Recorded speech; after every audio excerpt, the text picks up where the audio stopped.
Hey there! Tonight's story doesn't take place on a battlefield or a throne, but in the shadow of both. You'll spend a quiet day in the halls of a noble medieval estate where silence is expected, and your place is just outside the candlelight. You'll rise early, serve quietly, endure politely, and sleep fitfully, if there's time. The gowns are heavy. The floors are cold. The air smells of soap, brass polish, and yesterday's bread. If this kind of storytelling helps you rest, feel free to like the video and subscribe, but only if it actually brings you peace. And let me know in the comments where you're listening from, and what time it is right now. It's oddly comforting to know who else is drifting off to the same quiet story. So, close the door softly behind you. Take your place at the edge of the great hall, and let's begin with the sound of the kitchen bell. It begins, as most days do, before the bell rings.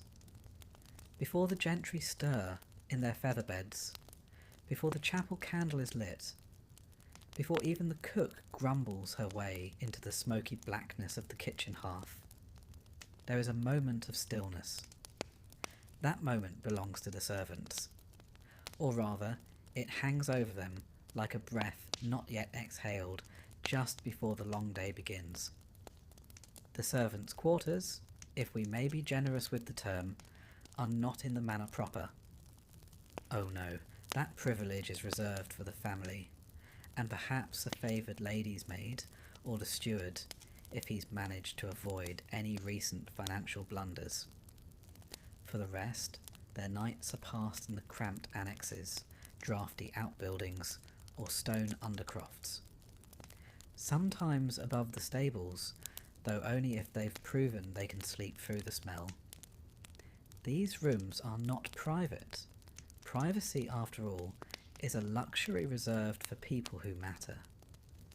A dozen bodies might be packed into a single low-ceiling space, lying shoulder to shoulder on Russia-stuffed mattresses. Blankets are shared. So are coughs, and snores, and fleas. All things in their own way, part of the household economy. The air in the quarters is thick, musty, sour with sweat and smoke, a scent that clings to the wool of your tunic and the hair on your arms. One gets used to it, though. Eventually it becomes part of you, like the stiffness in your back, or the constant awareness of your station in life. There is no cock crow to wake the servants, not yet. Instead, it is the soft clatter of footsteps on cold stone, the tap of leather soles, the scrape of a bucket against a wall, a body rising slowly from the warmth of sleep to the chill of duty. In one corner, the youngest lad, perhaps 12 years old, perhaps younger if his family needed coin early, rubs sleep from his eyes. His name hardly matters. He will be called Boy for the next 10 years, unless another boy arrives, in which case he will be Elder Boy, and the newcomer New Boy. It is an elegant system, if not particularly imaginative. He has a job to do, several in fact. First, the hearths. The fires have long since died overnight. It is his task to relight them before the nobles rise. The trick is to coax embers back to life without drawing too much breath in. The ashes are fine and punishing to the lungs. He stokes them with care, cursing under his breath when one spits at him. He is quiet, though. Always quiet. Other servants rise and dress. There is no leisurely breakfast, no idle grooming. The morning is not a time for reflection. It is a time for speed. Tunics are pulled over linen shifts. Boots are strapped tight. Hair is tied back or shoved beneath coifs. The garments are thick and coarse, spun from wool so scratchy it might as well be bark. But they are warm, and warmth is a rare and precious thing before dawn. In a manor of wealth, let's say one of middling nobility, the staff may number anywhere from 20 to 50, depending on the season, the family's ambitions, and whether a wedding or a hunting party is on the horizon. Each servant knows their place in the hierarchy. The scullion girl does not presume to speak to the steward. The stable boy does not address the lady's maid unless spoken to. Everyone has a place, and to forget it is to risk being replaced by someone who remembers. At the top of the servant chain, one might find the steward or the housekeeper. They have their own small rooms, perhaps even a key. Their duties are managerial: accounting, inventory, diplomacy with suppliers and visiting officials. But even they rise early. A servant who lies abed past sunrise is a servant who invites suspicion. One girl, Marjorie perhaps, moves quietly past the others. She has been assigned to the solar, where the lady of the house sleeps. It is not a role she asked for, but she was chosen for her quiet tread and her steady hands. She knows better than to speak before being addressed, better than to knock too loudly, better than to look directly at her mistress unless requested. She will lay out garments before the noblewoman wakes, arranging them by the day's activities. Wool if it's damp, fine linen if guests are expected. Jewellery is locked in the chest. She does not touch it. Her fingers are calloused and rough. The ladies are not. Elsewhere the kitchen begins to stir. Bread must be prepared. Porridge must be started. The cook is already swearing by the time the second servant arrives. The kitchen fire is never truly allowed to die, but it needs tending all the same. The air in here is thick with soot and ambition. The cook is not a man to be trifled with. He has served 3 lords, outlasted 2, and has been known to throw knives, though never in anger, only for emphasis. Outside, the sky is still dark. A silver edge begins to form on the eastern horizon, but the sun is not yet up. A bell hangs in the chapel tower, quiet for now. When it rings, it will call the household to life, nobles to prayer, servants to motion. The bell marks the day in sections. Morning prayers, noon meal, evening vigil. The hours are kept not for convenience, but for obedience. For now, though, time is measured in actions. How many pots have been emptied? How many hearths lit? How many steps taken in silence? The manor is a living thing, stone and timber, yes, but also breath, heat, motion. The servants are its blood, moving constantly, invisibly sustaining it. In one hall, the rushes on the floor are replaced. They are strewn with new herbs, marjoram, lavender, or sometimes mint. Not out of kindness, but to mask the smell of previous days. This is a job often given to young girls or older women whose backs are not yet bent fully. They move quickly, eyes downcast, hands full of straw and stem. The sound of the bell comes at last, low and solemn. A call, not a suggestion. The household breathes in. In the chapel, the family will kneel. Nobles in embroidered cloaks, their voices echoing off vaulted stone. The servants will stand at the back, if they are permitted at all. Some pray. Some merely close their eyes and count the minutes.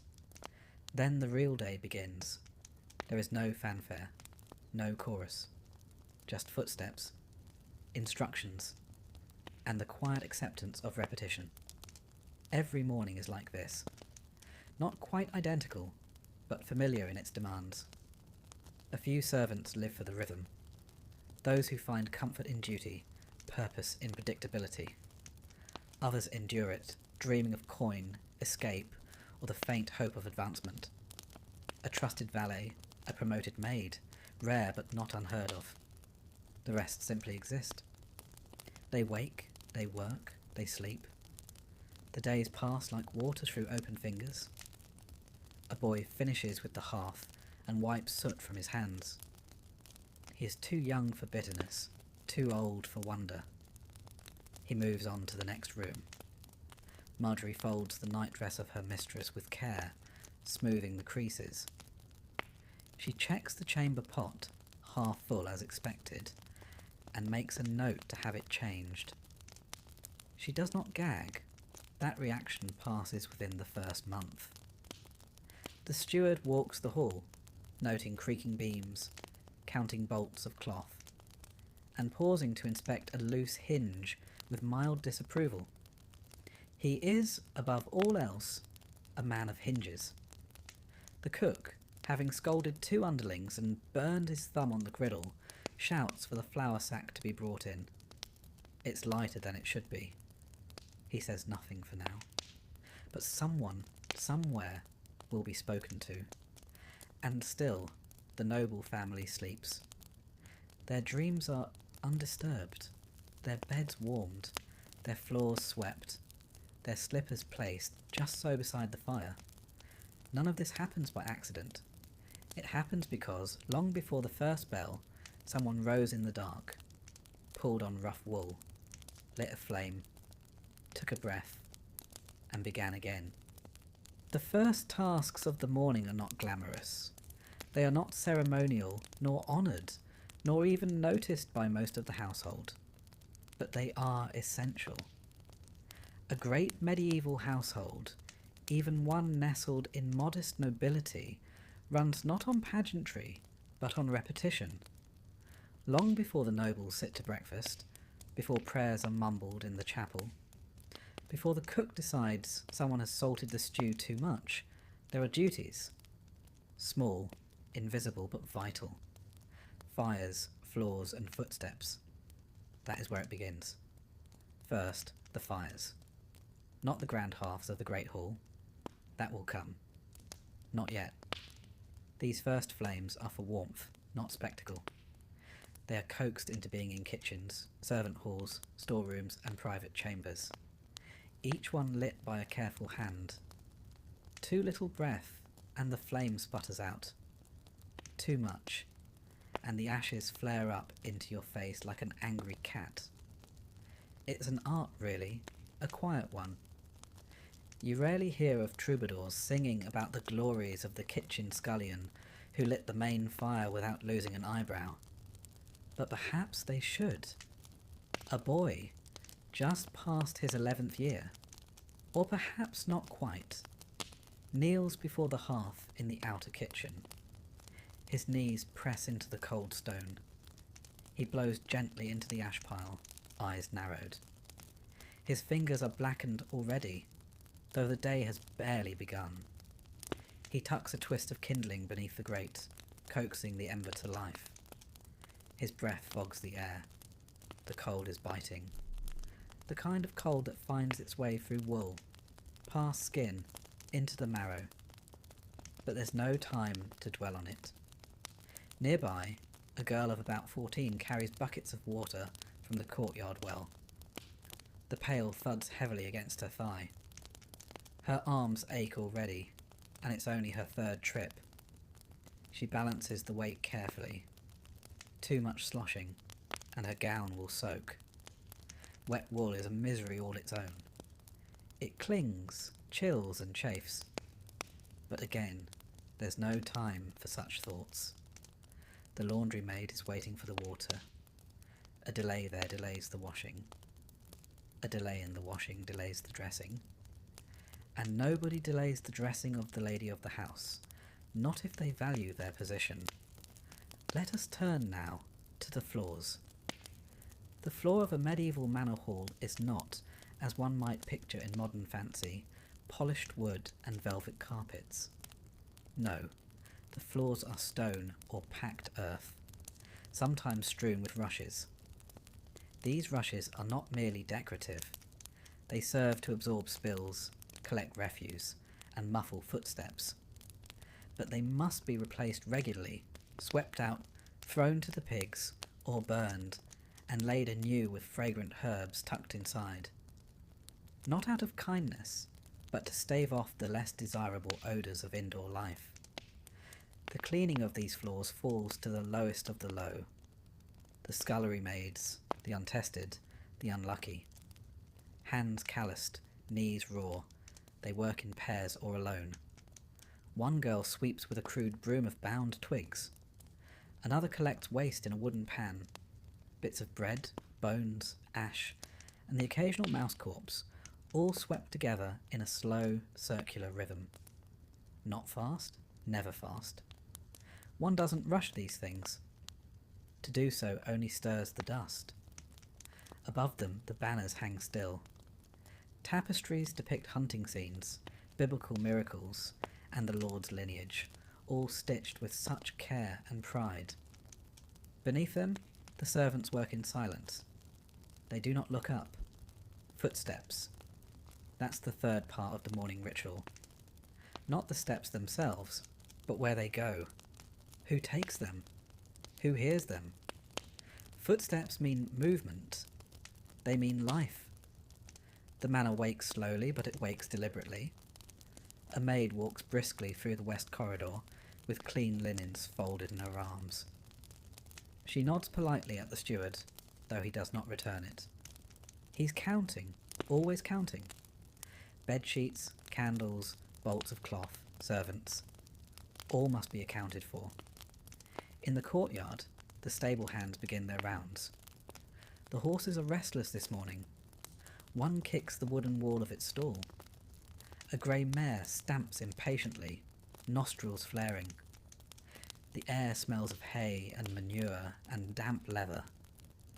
The stable boy speaks to the beasts in a low voice, not because he expects an answer, but because quiet tones calm nervous animals. It's more courtesy than he gives most people. One servant, older than most, climbs a narrow flight of stairs to the Lord's solar. He carries a bucket of coals and a small iron tool. He will relight the brazier before the noble rises. It must be warm by the time a foot touches the floor. A chill floor is considered unseemly. He works quickly but carefully. Any soot spilled on the embroidered rug will be noticed. Not by the noble, of course, by the lady's maid. And she notices everything. Elsewhere, in the buttery, a man known only as the tapster checks the ale barrels. He thumps each one with the flat of his hand, listening for hollowness. He notes the levels with a stick marked with wax. The barrels are sealed with pitch and linen. Should any be found leaking, it is his neck that will bear the weight of suspicion. Literally, in some cases. Ale theft is no small matter, and servants have been known to help themselves after hours. Not out of defiance, but because sleep is easier when one is a little less awake. The air grows warmer now, faintly. The sun has not quite risen, but its promise can be felt in the dim golden glow slipping through the leaded windows. The day proper is about to begin. And still more tasks. The washroom is readied, towels are laid out. A shallow copper basin is filled with water, heated with a poker drawn from the fire. The noble family will wash their faces and hands before prayer, not their bodies. That's a rarer affair, and not a daily indulgence. But the face must be fresh, the hair combed. Even minor nobility must look the part. A young girl crouches near the privy chamber. She has drawn the short straw this morning. The night jars must be emptied. A chamber pot is a simple thing, usually ceramic, sometimes brass for the more refined. But it must be carried out discreetly and washed thoroughly. No one wants to be reminded of the bodily needs of a baroness. That sort of realism is best left to the lower floors. Near the larder, a boy turns the meat spit. Slowly, evenly.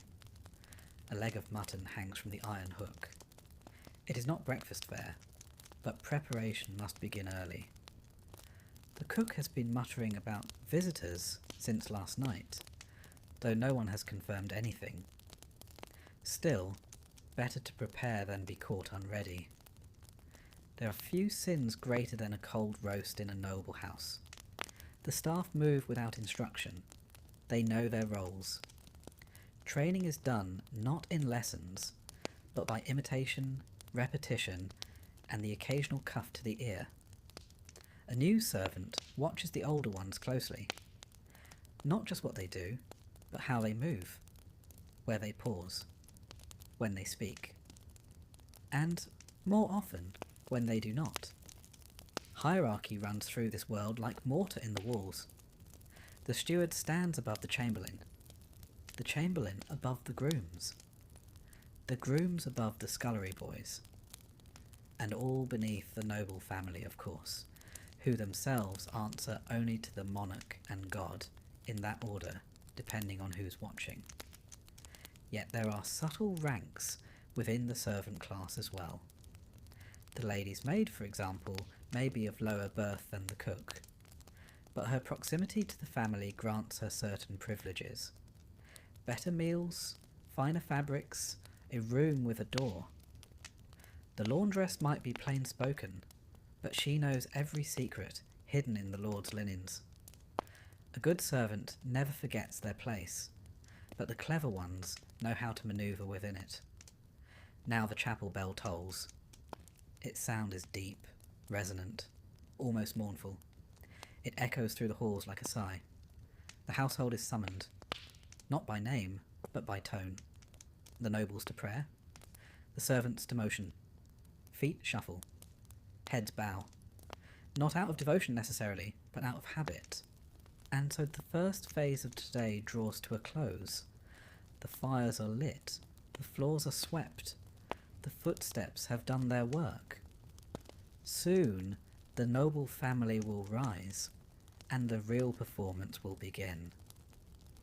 But for now, beneath the grand stones and polished silver, the heartbeat of the manor continues in quiet rhythm. Fires, floors and footsteps, the tasks that no one sees, and the ones that make everything else possible. There is food in the manor, great heaps of it sometimes. Roasted meats, golden pies, fresh trout, sweetmeats, stewed fruits, cheeses wrapped in herbs, and crusty loaves pulled from the oven's mouth, still steaming. It glistens on polished platters. It's sliced and served with practiced elegance on trestle tables beneath carved rafters and painted beams. Nobles eat with delicate fingers, or with knives that have never seen a turnip in their lives. But that's not the food we're concerned with here. We are descending down the steps, past the carved angels and oaken panels, down through a narrow passageway into the kitchens, and from there, a little further down, into the servants' hall. This is where the rest of the food ends up, or more accurately, what's left of it. The term leftovers doesn't quite do justice to the practice. In a well-ordered noble household, the allocation of food is a matter of strict hierarchy and recorded ration. Who gets what? How much? How often? These things are watched carefully. By the steward, the cook, and if you believe the whispers, by God himself. At the top of the servant ladder, of course, come those closest to the noble family. The steward, the lady's maid, the chaplain, perhaps even the tutor. These folk sometimes eat below stairs, but not always. On certain days, they are permitted to take meals in private chambers, with food brought in discreetly from the kitchen. A plate of cold roast, a wedge of cheese, a small jug of ale. Nothing ostentatious, but certainly better than what the rest receive. In the servants' hall itself, long, dark, low-ceilinged, and smelling faintly of damp wool and old onions. The meal is a different affair. It begins with bread. Always bread. Coarse, dark, and dense. Baked from barley, or rye, or sometimes maslin, a mix of wheat and rye grown together. It's not the fluffy white loaves served in the great hall above. Those are sieved, spiced, and shaped with buttered hands. No, this is black bread, solid, heavy, filling in the way that stones fill a sack. Pottage follows, a stew of sorts, though the term stew may be generous, depending on the day. It is a thick soup made from whatever is available: beans, peas, onions, leeks, cabbage, herbs, and if fortune smiles, bone broth. Sometimes a scrap of meat is boiled in for flavour. Occasionally the meat remains. More often it does not, but one does not complain. A servant's stomach is trained to hope cautiously. You eat what is given. You do not ask questions. If the pottage is thin today, it might be thicker tomorrow. If the bread is hard, you soften it in ale. If the ale is sour, well, it keeps the water from killing you, doesn't it? Speaking of ale, it is the one thing that flows fairly freely in most medieval kitchens. Not because the manor is generous, but because clean water is suspect. Ale is brewed in barrels and drunk in tin cups. It is weak, barely alcoholic, but nourishing. Children drink it. The elderly sip it. It is safer than the stream, and, if you're lucky, warmer than the well. The meal is eaten quickly. Not because it is especially good, but because there is always more to be done. Servants sit on long benches. The table is bare wood, darkened from years of elbows and spills. There are no napkins, no salt dishes, no silver forks. One eats with a spoon or with fingers. And if you've lost your spoon, well, you borrow one, or you go without. Conversation is allowed, but only in moderation. Laughter is rare. The tone is subdued, shaped more by weariness than solemnity. Some servants glance upward, not in prayer, but toward the floor above, where the noble family will soon sit to their first meal, surrounded by carved fruit bowls and linen cloths. The difference is not painful. It's simply understood. It's always been this way. In larger households, there is an official in charge of provisioning. The pantler oversees bread and food storage. The butler guards the wine and ale. The kitchener manages preparation.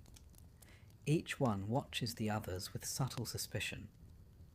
If the bread goes missing, it's the pantler's fault. If the ale is watered, the butler takes the blame.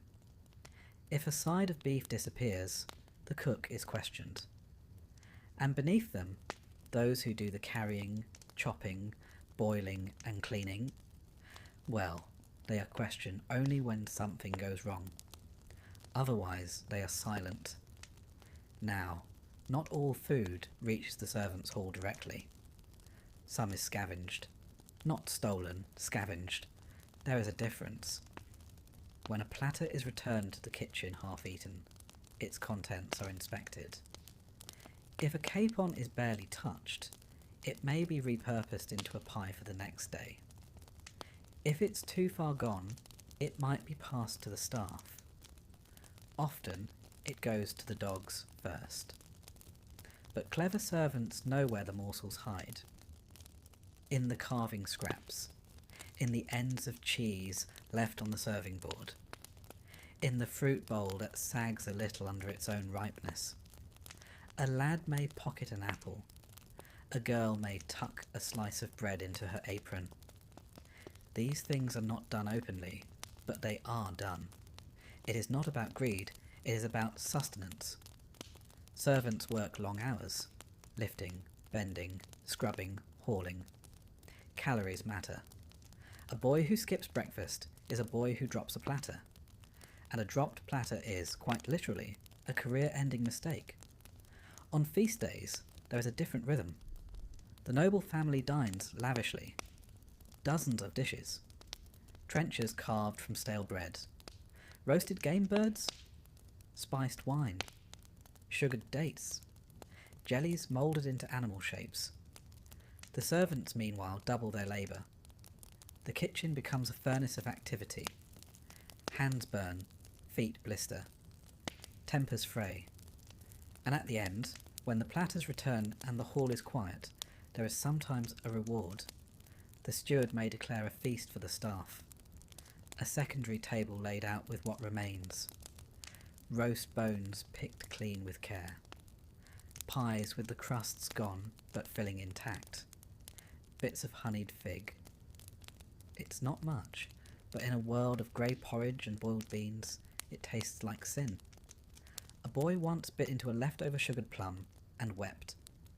He had never tasted sweetness before, but this too is rare. Most days are the same. Black bread, pottage, ale, and perhaps, if the cook is in a fine mood, an egg. There is a rhythm to meals. Morning before the nobles wake. Midday after they dine. Evening long after the last silver goblet has been polished and put away. Servants eat quickly, and often on their feet. The kitchen does not stop. The fireplace must be watched. The pastry must be kept from burning. The stew must be stirred. Sometimes one eats while walking. A crust of bread held in a cloth. A spoonful of broth taken behind the door. A handful of peas eaten raw. The cook does not permit lounging. There are few things more offensive to him than a seated scullion with a full mouth.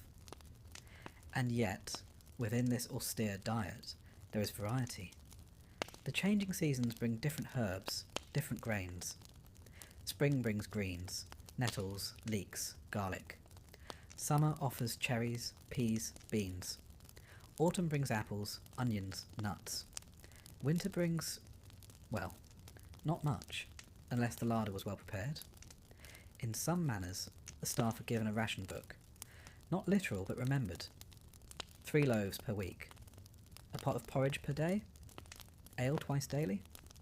Meat on Sundays, if at all. Each item accounted for, mentally or in written roll, depending on the literacy of the steward. To take more than one's share is not only theft, it is disruption. Others go without, and the balance of the house depends on routine. It's worth noting that not all servants suffer equally. The steward eats better than the stable boy, the nursemaid better than the spit boy. Hierarchy applies even here, even at table. But among the lower ranks there is camaraderie. Bread is shared. Pottage bowls are passed down. A girl may whisper, "Eat mine," and push her plate across the table before hurrying back to the laundry. Small mercies are traded like coin. After the meal, the bowls are cleaned. Not by washing usually. Water is precious, and soap is expensive. Instead they are scraped, wiped, perhaps rinsed with ale. The spoons go back in the apron pocket. The scraps are thrown to the dogs, or to the pigs, or into the fire. The table is wiped, the bench is pushed in. And just like that, the meal is over. There is no lingering, no dessert, no conversation about philosophy, hunting, or politics. That belongs to the world upstairs. Below stairs, meals are moments of necessary silence. They fill the stomach just enough to keep the hands moving, the backs bending, the hours passing. They are not memories, they are fuel. Tomorrow there will be more bread, more pottage, more of the same, and so it continues. To serve a noblewoman is not like working in the kitchens, where the heat blisters your hands and the cook bellows like a wounded boar. Nor is it like cleaning the stables, where things are, at the very least, predictable in their unpleasantness. No, this sort of work, the work of the lady's maid, is of an altogether different nature. It is a quieter role. more delicate, but no less exacting. A noble household is a place of hierarchy, and within that world, the lady's maid occupies a curious position. Not quite low, certainly not high, but uniquely close. She may eat coarse bread and wear rough wool, but she is privy to the inner chambers of power and emotion. She sees the Baroness without her veil, hears her speak without performance. She knows the smell of her perfume and what she smells like without it. And perhaps, more than any other servant, she must remember that her position can vanish overnight. Let us step into the solar. It's a small chamber, but richly appointed, hung with tapestries, padded with cushions, scented faintly with dried lavender and crushed mint. The shutters are drawn open just enough to let in the morning light, diffused through oiled parchment. There's a carved chair by the fire, a box of embroidery silks beneath it, and a half-red psalter lying open on the bench. And at the far end of the room, the lady's maid, let us call her Joan, is folding a linen shift with great care. She's been up for some time now. The lady of the house does not rise early, certainly not with the bell. No, her mornings begin when the fire has been relit, the water warmed, and the basin placed just so on the carved wooden stand. Joan has already fetched the day's garments from the chest, chosen with care based on the weather, the day of the week, and whether any visitors are expected. Today, it's a green wool gown with squirrel fur lining. Sturdy, respectable, but still soft at the throat. The fur is brushed, the hem shaken out, the lace is checked for snags. A girdle of copper links is coiled neatly beside it. The underkirtle is laid out first, then the shift beneath that. She's placed the slippers by the fire to warm, and now she waits. When the lady stirs, Joan moves quickly, but without haste. Haste is vulgar. She opens the shutters slightly, enough to let in the day, but not enough to offend sleepy eyes. She offers a gentle, "Good morrow, my lady," then turns to the pitcher.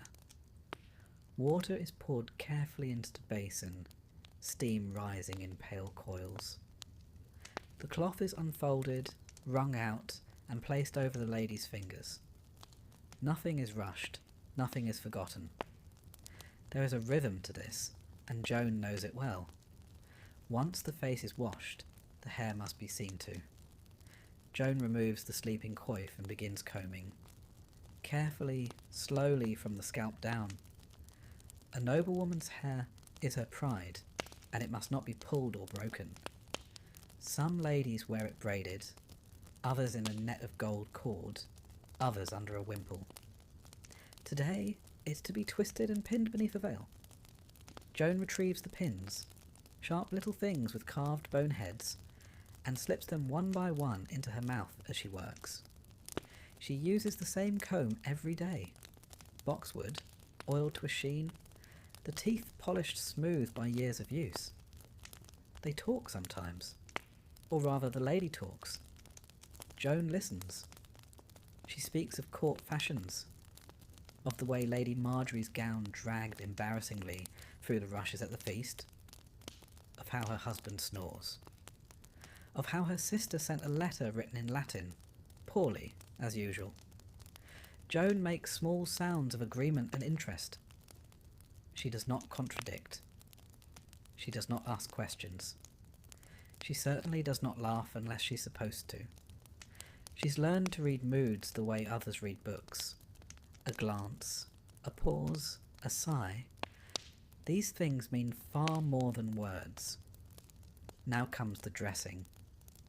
It is a slow and careful process. The linen chemise is pulled over the lady's head and smoothed into place. Joan's fingers work quickly, tugging gently at the sleeves, fastening ties. Then the kirtle. a fitted garment that hugs the body and gives shape to the gown above it. This must be laced at the sides, and Joan does it with practised ease. One hand pulls, the other knots. The rhythm is soothing, so long as the laces do not snap. Over this goes the gown itself. Wool, green, lined with fur at the cuffs and hem. Heavier than it looks. Joan lifts it, holds it open, helps her mistress step in. She pulls it over the shoulders and begins fastening the sides. There's a particular loop that always catches. Joan has mended it twice already. Then the girdle, clasped low around the hips. Then the veil, which must be pinned just right, framing the face without drawing attention to the wrong parts of it. And finally, the slippers. Once the lady is dressed, Joan takes a step back. She surveys her work. If all is in place, she gives a small nod and says, "Shall I bring the mirror, my lady?" The mirror is not glass, of course. Glass is a luxury reserved for the king's chambers. This is polished steel, and it shows enough. The lady leans in, tilts her head, frowns slightly. Joan waits. She has waited in the same position 1,000 times. Eventually the lady says, "It will do." Joan curtsies and moves aside. The rest of the day is spent in constant motion, but motion without noise. Joan follows her mistress from chamber to hall, always 3 paces behind. She carries the sewing basket, the handkerchief, the cloak. She steps forward to receive letters, to pass along instructions, to offer a drop of rose water to a fainting guest. She waits in doorways, never speaking unless asked, and all the while she listens. There is gossip in this house. Of course there is. There's gossip in every house, but here it comes dressed in silks and sweet words. Joan hears it all. Whispered hints about the steward's accounts. Rumours of the lord's dalliances. Complaints about the cook's pottage.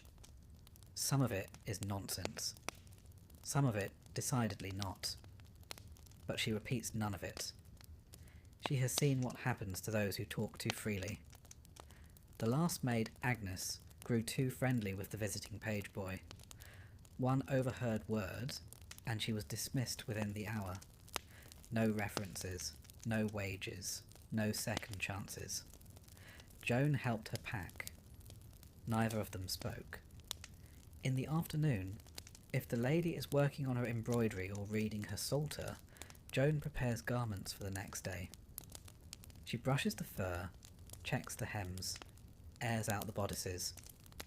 She sharpens pins, polishes buckles, and sews repairs by the light of a narrow window.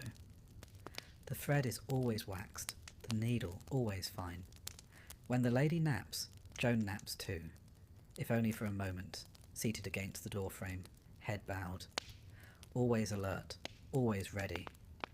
And when evening comes, she prepares the chamber. She lights the candles, draws the curtains, lays out the night rail. She warms a cloth to place around the lady's shoulders. She helps her undress, slowly, carefully, folding each garment as it comes off, laying it in a neat stack. The slippers go by the fire. The girdle is unfastened, the veil unpinned. Her lady's hair is brushed once more, 50 strokes at least, and plaited loosely for sleep. If the lady is tired, Joan says nothing. If she wants to talk, Joan listens. There are times when the lady weeps softly, turned toward the wall. When this happens, Joan holds out the linen cloth without a word. She does not offer comfort. That would be presumptuous. She offers presence. She sleeps on a straw pallet by the door. Her day ends when the lady's begins. There are nights she does not sleep at all. The lady calls out in her dreams, or demands water, or remembers something important and must send a message. Joan rises without complaint. That is the nature of her work. It is a position of closeness, yes, but closeness is not the same as equality.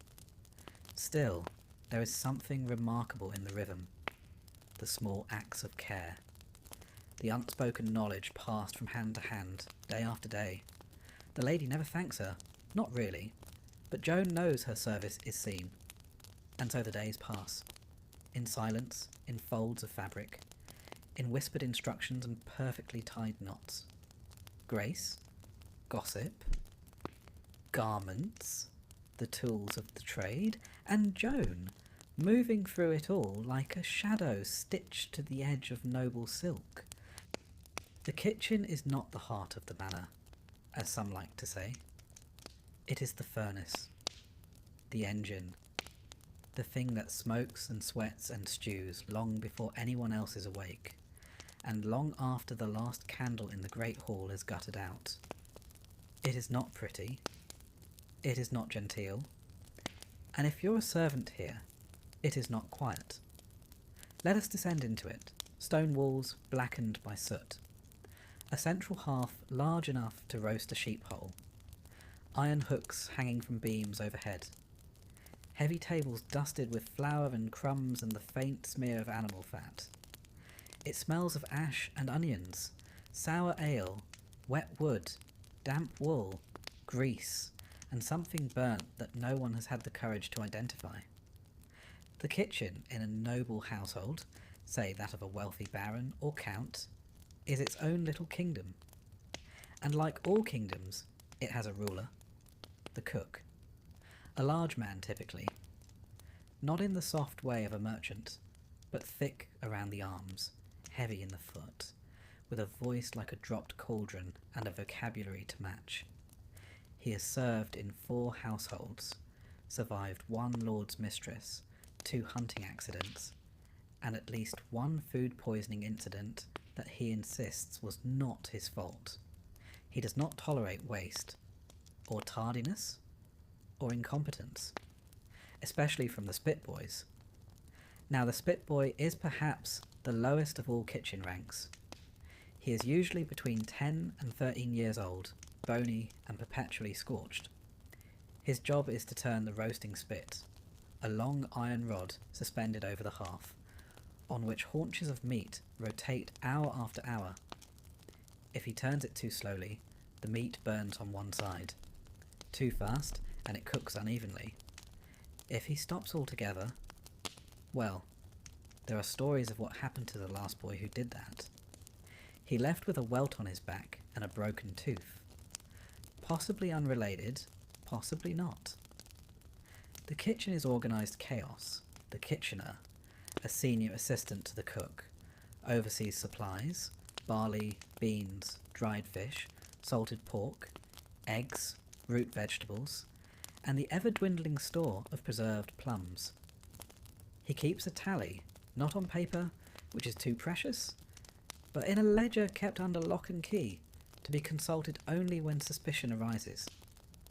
Beside him works the scullery maid, her arms red from the wash trough, apron soaked through.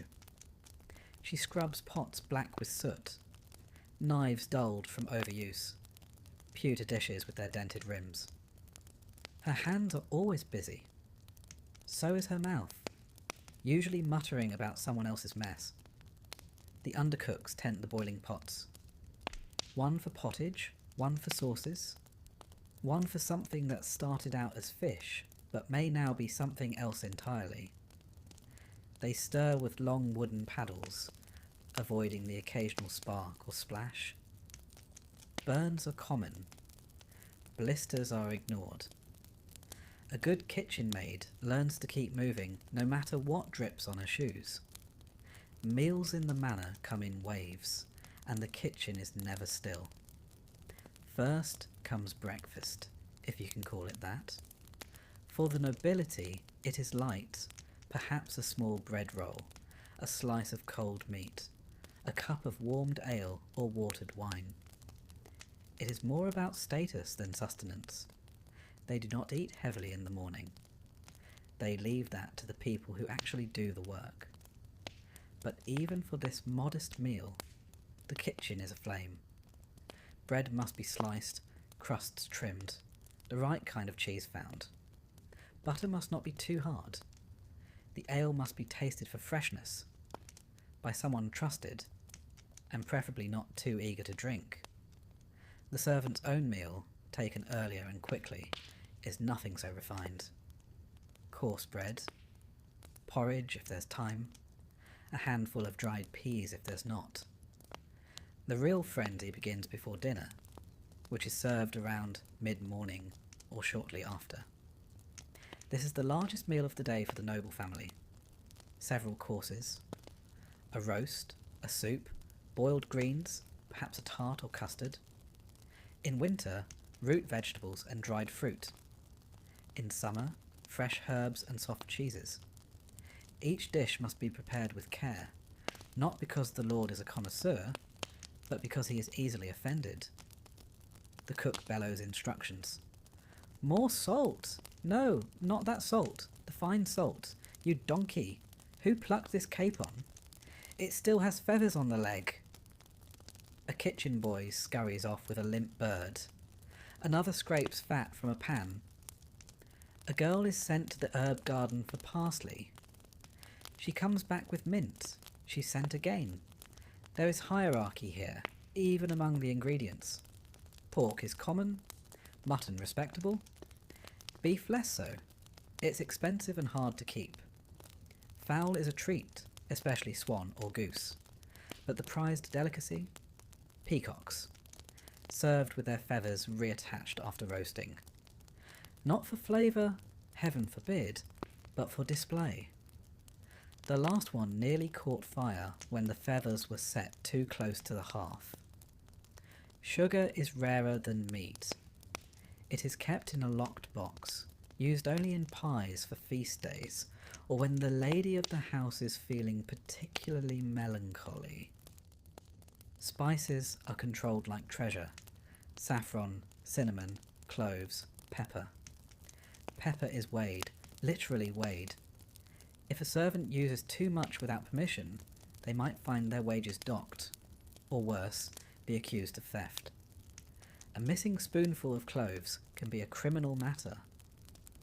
As the meal is plated, it is not the cook who carries it forth, but the servers, footmen or pages in livery, each with clean hands and steady feet. Presentation is everything. A tray dropped in front of the Lord may as well be a death knell. Figuratively, of course, usually. Back in the kitchen, the cook finally sits. But not for long, because soon enough, it is time to prepare for supper. Smaller than dinner, served near dusk. Leftovers are sometimes used, though rarely for the Lord's table. A meat pie repurposed from morning's roast. A custard set again. But the servants, they eat whatever was scraped from the pan. Sometimes it's enough, sometimes not. The cook pretends not to see a girl sneaking crust from the pie edge, as long as no one else sees. The fire never quite goes out. Ashes banked at night, coals turned gently inward. It is tended in shifts. If the fire dies, it must be relit from scratch, and the cook will not forgive the one who let it happen. There are rules here, unspoken but known. Don't touch the meat before the cook carves it. Don't taste from the ladle. Don't use the good bowl for servant stew. Don't sit unless the cook sits first. Don't sing. Ever. The last boy who sang during pudding making was sent to the stables for a week. Came back quieter. Still hums, but only under his breath. Festivals are another matter. Then the kitchen becomes a war zone.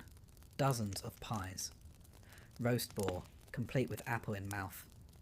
Spiced wine, boiled in vats. Custards shaped into animals. Dishes cooked solely to impress. A fish pie with live birds inside, meant to fly out upon cutting. A marvel if it works. A mess if it doesn't. The servants barely eat on those days, too busy carrying, pouring, fetching, cleaning. But sometimes If the mood is high, the cook throws them a bone, literally. A marrow bone passed to the scullery maid, a lick of honey scraped from a bowl. And when the guests are gone, and the candles extinguished, and the last goblet is polished dry, the kitchen rests. Briefly, the cook wipes his brow. The spitboy slumps against the wall. The scullery maid dunks her arms into the trough one last time. The work is hot. It is endless. It is badly paid, but it is safer than the fields and warmer than the stables. And so they stay, because tomorrow, before the sun rises, someone will need to boil water. The kitchen may roar, and the great hall may dazzle, but behind the scenes of a medieval manor, behind every plucked goose, counted coin, and carefully tapped barrel, stands a man with parchment in one hand and suspicion in the other. The steward. He does not boil. He does not sew. He does not serve. But nothing, truly nothing, happens without his consent. His realm is not the hearth or the field or the chapel, but the quiet ink-stained desk tucked away in the soulless outer chamber. Here, beneath shelves of scrolls and ledgers, in the company of tally sticks and weighted seals, the steward keeps the manor running. Let us begin with the books, not the romantic kind. These are dry things, leather-bound, rough-edged, with columns of names, numbers, debts, and deliveries. There is no poetry here, just dates, weights, and the quiet panic of arithmetic done by candlelight. Every sack of flour, every bolt of wool, every bushel of oats, all recorded.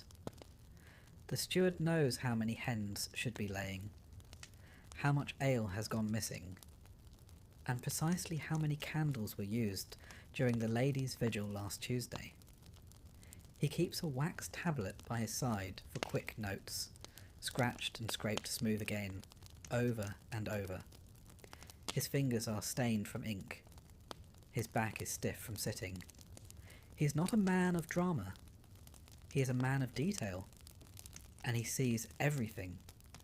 Each morning, before the bell for matins, the steward walks the estate. Not for exercise, he would far prefer a chair, but for surveillance. His eyes scan the courtyard, noting a wobbly cartwheel, a broken fence post, a pig that looks suspiciously thin. He pauses by the stables.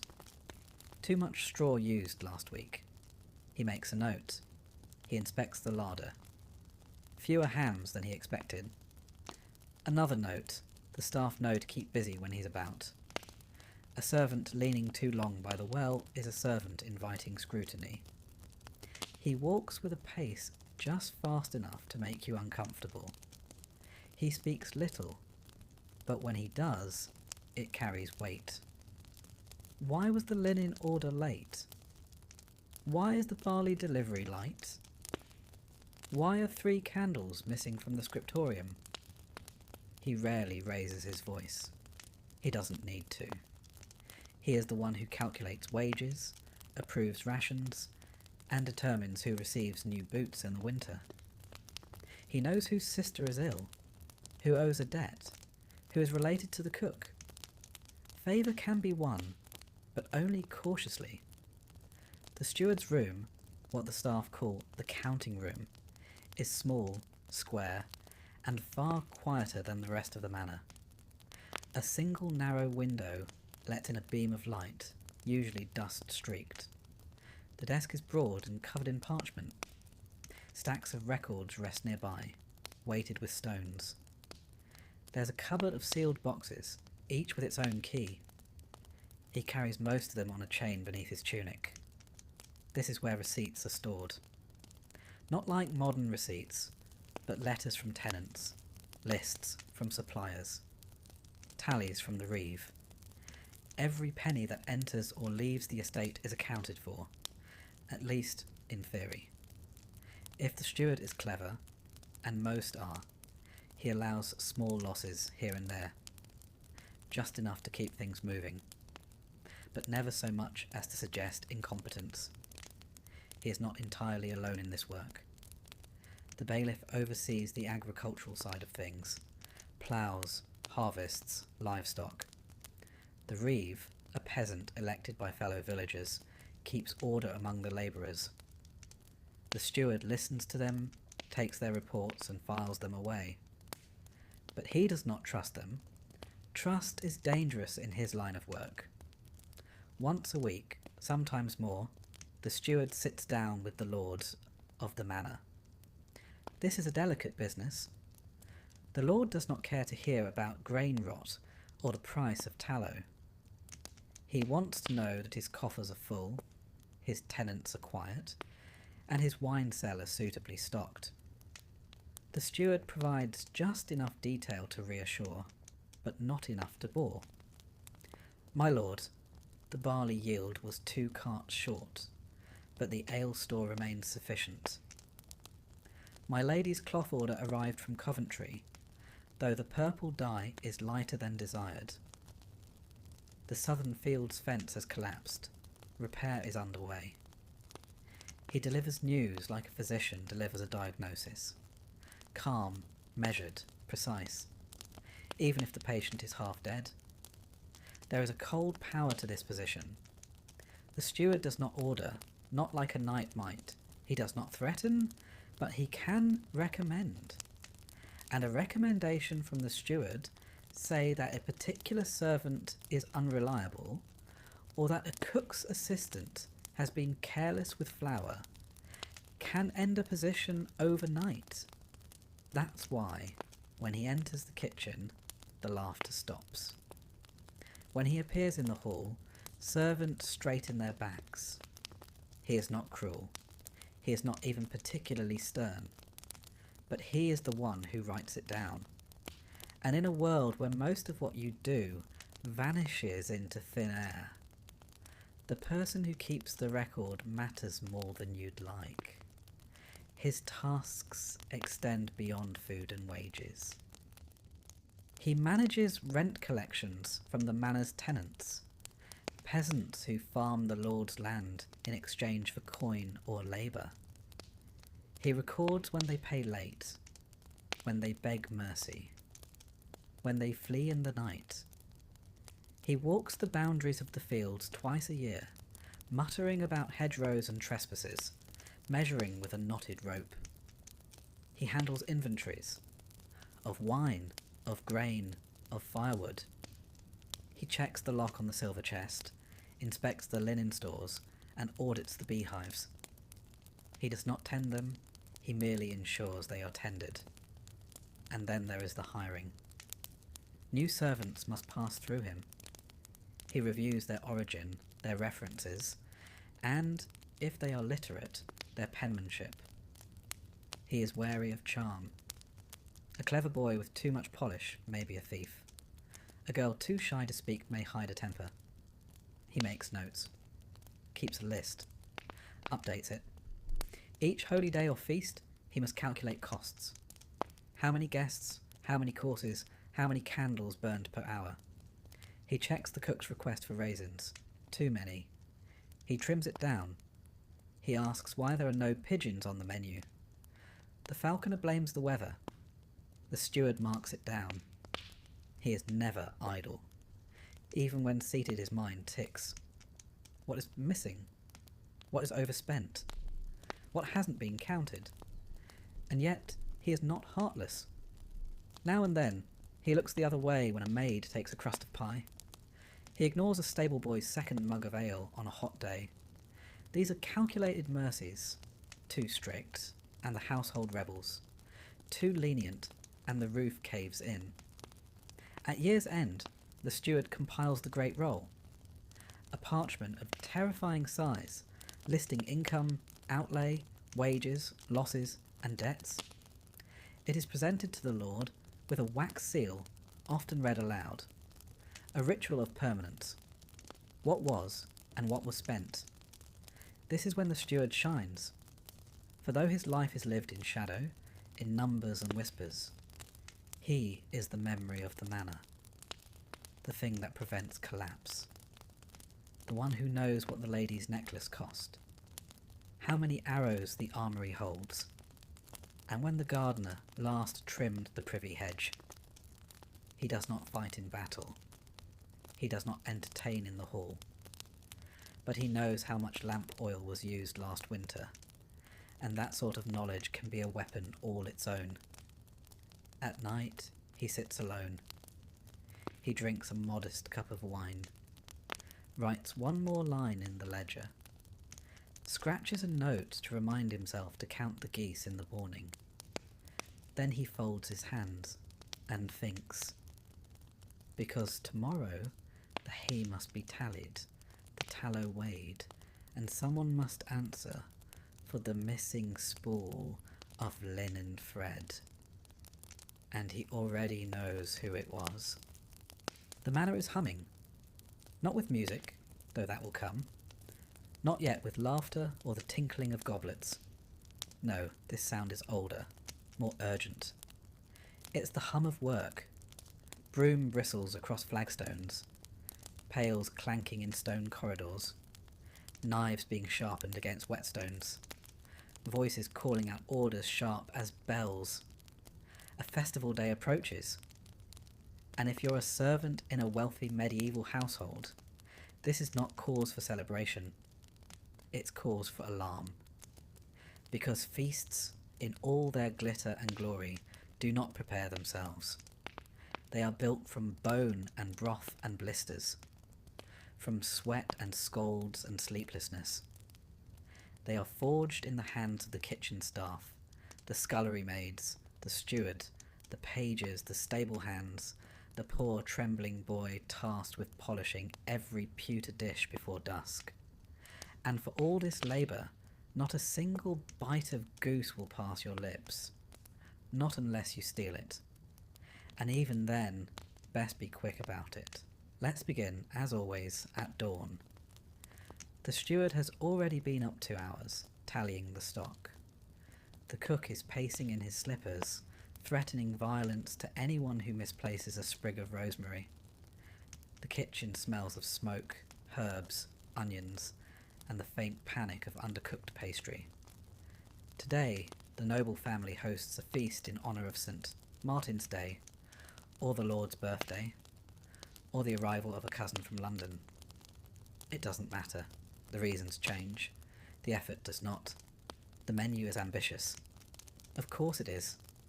There will be 4 courses, each with multiple dishes. Roasted meats, spiced stews, fresh bread, savoury pies, sugared fruit, perhaps even peacock. Skinned, roasted, then redressed in its own feathers for show. A culinary resurrection with a beak like polished gold, and an expression of eternal judgment. In the kitchen, the spitboys have been turning the joint since first light. One rotates a leg of mutton. Another manages a game hen that keeps slipping on the rod. The fire is fierce. The smoke burns. The back of the room is already covered in ash, and the scullery maid is coughing her way through the dishes. She's scrubbed the same pan 3 times. Not because it's dirty, just because there's nowhere else to go. By mid-morning, the floor is a battlefield of flour and footprints. The cook is shouting about a missing tart. Someone's boiled the custard too long. The kitchener is down in the root cellar, arguing with a rat. The rat is winning. In the great hall, things are only slightly more serene. The pages have begun arranging the long trestle tables. They scrub each plank with vinegar and lemon peel to hide the scent of yesterday's turnips. Linen cloths, carefully pressed, are unrolled. Pewter goblets are lined in pairs, all facing the same direction. Cutlery is scarce in this age, so most guests bring their own knives. But the Lord's table naturally is set in full. Herbs are scattered across the floor. Lavender, thyme, rosemary, partly to mask unpleasant smells, partly to show off. Only wealthy houses can afford wasteful fragrance. In the corner, The minstrels tune their instruments. Not loudly, mind, not yet. A wrong note at this stage could provoke a nervous steward into subtracting their bread allowance. Meanwhile, the lady's maid is ironing her mistress's best veil over a box of warm stones. The gown is blue wool, trimmed in fur, worn only on feast days. The lady has been in a mood all morning. A jewel is missing from her girdle, and she suspects, wrongly as it happens, that the laundry girl is to blame. The laundry girl, for her part, hasn't been near the solar in weeks. She's elbow deep in soap suds, wringing out a tapestry someone spilled candle wax on during last week's vigil. Upstairs, the noble family prepares at their own pace. Downstairs, the servants are moving like they've been lit on fire. Now comes the preparation of the showpieces. One is a pastry shaped like a castle, filled with spiced minced meat and dyed with saffron. Another is a roasted swan with gold leaf on its wings. The final touch will be a subtlety, a sugar sculpture shaped like a hunting scene. The sugar was imported at great cost. The sculptor, a young man with nimble fingers and a look of eternal anxiety, is sweating profusely. "Don't breathe too hard near the stag," he mutters to no one. He tips over. In the stable yard, the grooms are brushing down the horses, just in case a guest asks for a tour of the grounds. The stable boy is sent to fetch a hound for display near the high table. The hound smells, but he's decorative. In the kitchen, the steward appears. All conversation stops. He says nothing at first. He walks slowly, arms behind his back, observing. A scullery maid drops a spoon. A boy pretends he didn't just sneak a plum. The steward inspects the bread loaves, counts the pies, taps the ale barrel, makes a note on his wax tablet. He nods once and leaves. The kitchen exhales a little. Midday arrives. The guests are beginning to arrive. Lesser nobles, neighbours, men of the cloth. They dismount in the courtyard, greeted by the porter and shown through to the hall. Cloaks are taken, boots are wiped, gloves are warmed by the fire. The first course is served. Servants line up, each with a dish, moving in rhythm through the great doors. Pages dart forward to open them. The cook watches from the kitchen, tense as a drawn bow. The food must be hot, it must be upright. It must be, above all, impressive. Roast pork with apples, fish in aspic, boiled capon with parsley. A man stumbles, but the platter stays level. The hall bursts into praise. The cook sighs in relief. The servants retreat, wait in the wings, and prepare the next wave. Meanwhile, their own stomachs growl. There will be no dinner for them until the third course is served. And even then, it will not be in the hall. It will be hunched in the corner of the utery, licking grease off crusts and gulping the dregs of ale. Someone once tried to sneak a roasted quail from the Lord's platter and was caught with it halfway down their sleeve. They were dismissed before dessert. The steward never even raised his voice. The second course is served. A sweet and sour rabbit, followed by onion tarts, followed by boiled carrots and leeks, followed by a custard that looks fine but has curdled slightly. No one mentions it. The noble guests drink deeply from their goblets and laugh too loudly. The minstrels begin to play, a slow melody on pipes and lute, light enough to keep conversation flowing, heavy enough to drown the occasional belch. The third course brings the subtleties: a sugar castle, a pastry lion, and the infamous stag. It has survived, antlers intact. The sculptor, standing in the shadows, nearly weeps with joy. At last the fourth course. Nuts, dried fruits, candied ginger, wafers, cheese. The guests nibble. The cook collapses onto a bench.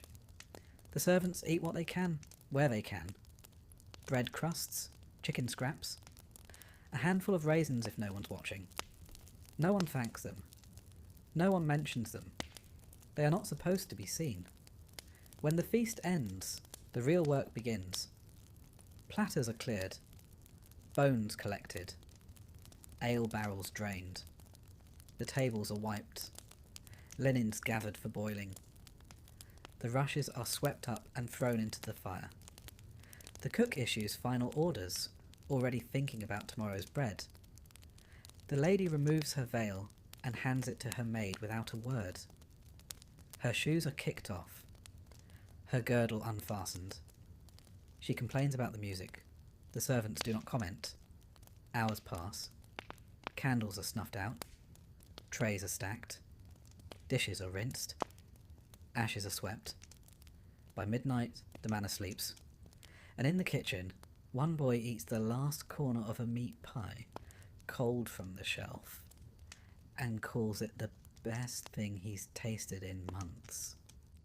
The noble household is never truly quiet. Even in the middle of the night, after the candles are snuffed and the hearths banked to coals, there are still footsteps. Soft, measured, unshod. A door creaks open. A figure slips through. Somewhere someone speaks too softly to be overheard, or too loudly for their own good. This is not the noise of revelry or labour. It is the sound of secrets. And if the manor has secrets, then its servants are the keepers. Not because they wish to be, and certainly not because anyone has trusted them with confidences. Quite the opposite. The work of a servant places them, quietly, constantly, in corners, alcoves, behind drapes, beyond doors left slightly ajar. They are there when people forget they are there. They listen because they cannot help but hear. They remember because they cannot afford to forget.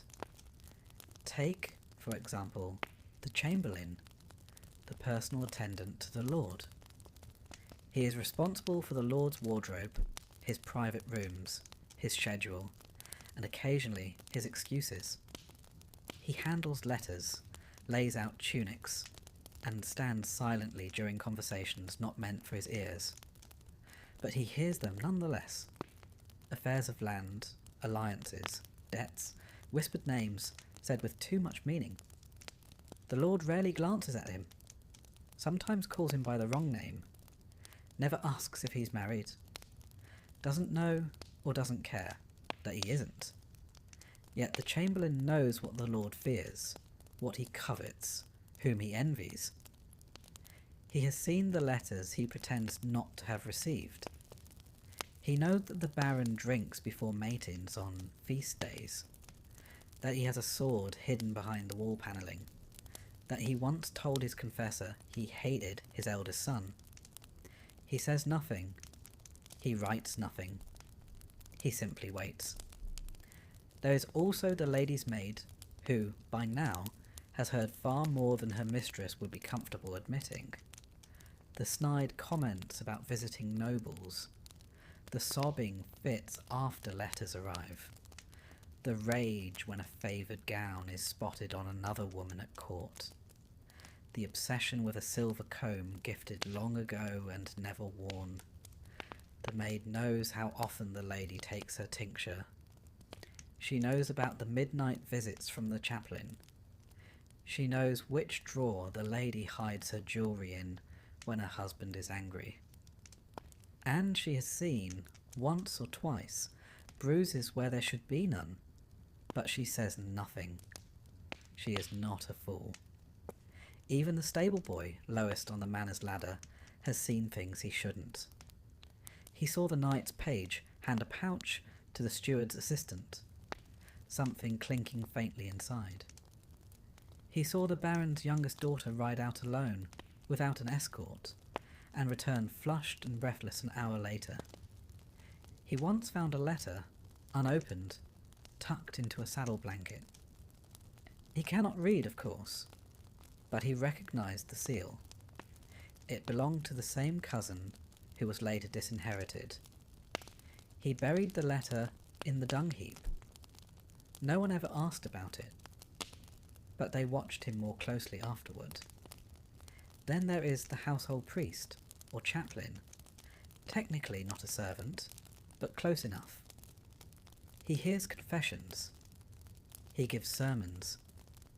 He blesses the bread and wine and makes polite conversation at supper. He also knows who tithes more than they can afford, who cheats, who steals, and who sleeps in the wrong bed. He writes none of this in the parish roll, but he knows which servants are honest, which are clever, and which have seen too much. Not all secrets are whispered. Some are stored in ledgers, kept locked in the steward's chamber. Ledgers that show odd purchases. A second bolt of velvet not delivered to the lady's wardrobe. An overpayment to the mason for repairs that never happened. The steward notes it all. He doesn't correct the numbers. He simply adds them to a mental column labelled "Useful Later." In a household of rank and ritual, information is currency. Not coin, servants rarely have much of that. But the knowledge of who borrowed whose horse without leave, or who has been sneaking down to the kitchens at night, or which noble has a taste for something the church disapproves of, that is valuable. Most of the time, that knowledge remains tucked away, like an unused candle. But now and then, someone lights the wick. A footman might mention, casually of course, that the steward's son has been staying in the guest wing. Odd, for someone not listed in the rolls. A chambermaid might recall that a certain guest always asks for fresh rushes, twice a day. Curious, really. The floor is dry. This kind of gossip is traded quietly. Often not for gain, but for survival. A cook's assistant who knows the laundry maid is with child, though unmarried, may hold his tongue until he needs someone to cover his shift. Then it becomes a bargain. Just this once, he'll say. And it is. Until the next time. Secrets are not always about scandal. Some are small, strange, mundane. A page who pretends to be noble-born, but was really a cooper's son. A maid who can read, and does, quietly, late at night, by the kitchen fire. A scullery boy who hoards candle stubs to melt into a lump and sell in the village.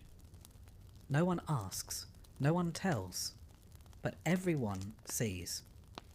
In the evenings, after the nobles have gone to their beds and the fire has burned low, the servants sometimes gather, not formally, but in corners and corridors.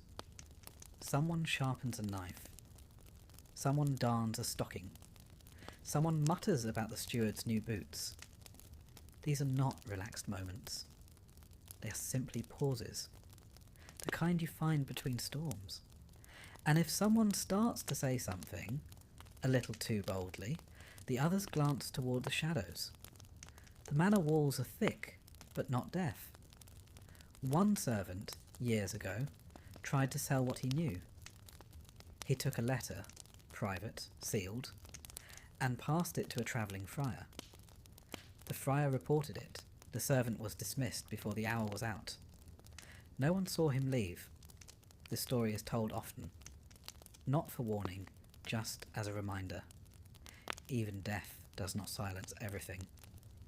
There was a nursemaid, long gone now, who cared for the Baron's children. She saw them born, saw them grow, saw what they became. She lived in a small room above the kitchen, with herbs hanging from the beams and a cat no one liked. She died in her sleep one winter, holding a wooden toy she'd carved. After her death, someone found a bundle beneath her bed. Letters, bits of cloth, a broken ring. No one knows what became of them. But the Lord's second son was sent abroad that spring, and he never came back. The servants know, even if they say nothing. They know which door creaks open just before dawn. They know which child belongs to which father. They know who favours the wine too much, who fears the priest, who locks their door with trembling hands. But the key to survival in a noble household is not what you know. It's knowing what to forget. The servants who last, the ones who grow old in their aprons and livery, are not the boldest or the brightest. They are the quiet ones, the patient ones, the ones who understand that to speak truth is to invite ruin, that the safest place for knowledge is behind your teeth. There is power in silence, a hard, heavy sort of power. And so they go about their tasks, pouring wine, folding linen, lighting lamps, with eyes lowered and ears wide open. The Baron laughs in the great hall, unaware that the steward has read his last 3 letters.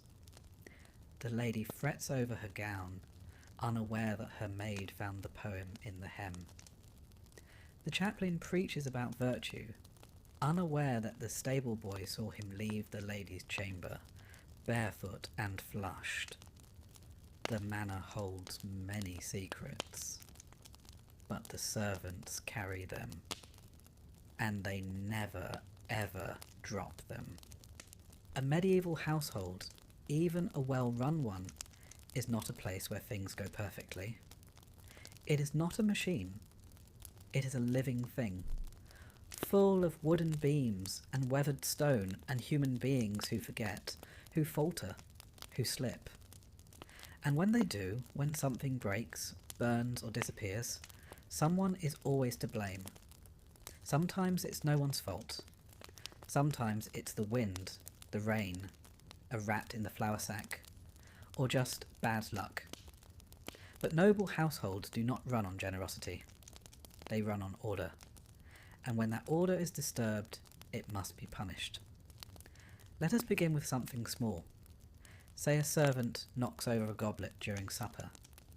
The lord is in mid-sentence, gesturing grandly, and a young footman, nervous and new, sets down the tray too quickly. The goblet tips. Red wine spills across the white linen. The lady gasps, the steward frowns, the footman stands frozen, holding his breath. The punishment may be minor. A docked wage, a sharp word, a day spent cleaning the privy steps with a rag and vinegar. But it is not forgotten.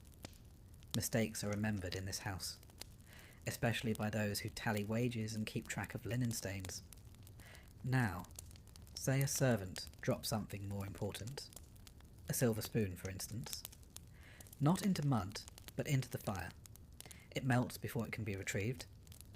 The spoon was engraved. A wedding gift from the Baron's uncle. No one uses it, but it is meant to be there. And now it isn't. This is no longer a mistake. This is carelessness. And carelessness suggests a lack of respect. The servant may be summoned to the steward's chamber. He will be made to explain. He will not shout. No one shouts in front of the steward. He may say he was tired, that he meant no harm, that he tried to retrieve it. The steward will nod, write something down, and close the ledger. The servant will be sent to the outer fields for a week, or perhaps removed from household duty altogether. There are always ditch-digging crews in need of extra hands. The work is heavier, the food is worse, and there is no fire to warm your hands at the end of the day. Worse still, the punishment might come in silence. No word spoken, no sentence declared. But suddenly no one meets your eyes. You're given fewer tasks, less important ones. You're not trusted with the fine napkins or the ale keys. The steward never calls your name again. And in a week or two, a new boy arrives. He is placed in your spot at the table. He wears your apron. Your mattress is moved to the coldest corner. One morning, you are told that your services are no longer required. You're given a half loaf of bread and shown the door. That is how it ends for many. There are greater offences, of course. Theft, for one. Even something small. An extra strip of bacon, a candle stub, a trinket from the lady's chest. If discovered, it changes everything. Punishment varies. If the lord is in a generous mood, the thief might be publicly dismissed, with a handful of coppers and a warning never to return. If the household is strict, or if the item stolen is of value, the servant might be beaten. Not in rage, not even out of cruelty, just because it is expected. One does not allow theft to go unpunished. That would be chaos. The beating is done in the courtyard, usually. A short speech is made about honour, or trust, or loyalty. Then the servant is whipped with a leather strap or birch rod. A few lashes. Enough to mark. Enough to remind. The younger servants are made to watch. There is no cheering. This is not a sport. But the message is clear. Sometimes the law is invoked. Rarely, but it happens. A servant who steals a silver goblet might be turned over to the reeve, or even brought before the manorial court. There, the punishment is no longer private. It is public. Stocks, perhaps. Or branding. Or imprisonment in the local jail, if there is one. That servant does not return. The manor keeps his wages. But not all disasters are the result of sin. Some are simple accidents. A scullion girl slips on a wet floor and breaks her wrist. She can no longer scrub pots. The cook, short-staffed, assigns her to peeling onions. She peels poorly. She is replaced within the month. An undercook mishandles a knife and gashes his thigh. He tries to keep working, bandaged and limping. The wound festers. He is sent to the almoner for treatment, but he never quite recovers his place. Another is brought in to take his spot.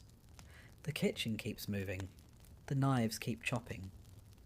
A stable boy falls from the loft. No one knows how. He wakes confused, limping. The Baron's son claims he saw him drunk on cider. The boy is beaten for negligence. He insists he never drank. It doesn't matter. The Baron's son is believed. The boy is dismissed. There are also misunderstandings. A footman caught speaking too freely in the hall. He was only repeating what he heard the steward say about the wine barrels. But it's taken as insult. The steward says nothing. But a week later, the footman is assigned to mucking out the latrines. He never speaks freely again, or a maid is seen leaving the chaplain's quarters. She says she was delivering laundry. Others suggest otherwise. Nothing is proven, but she is moved to the outer buildings. Her new quarters are colder. Her tasks are heavier. The message is clear. In a noble household, reputation is everything, and servants have very little to protect them when it falters. Even illness is viewed with suspicion. A boy with fever is told to keep away from the bread. He does, but someone else catches the sickness. Bread is blamed. The boy is sent away. He may recover. He may not, but he will not return. Death, too, visits the manor. It does not knock.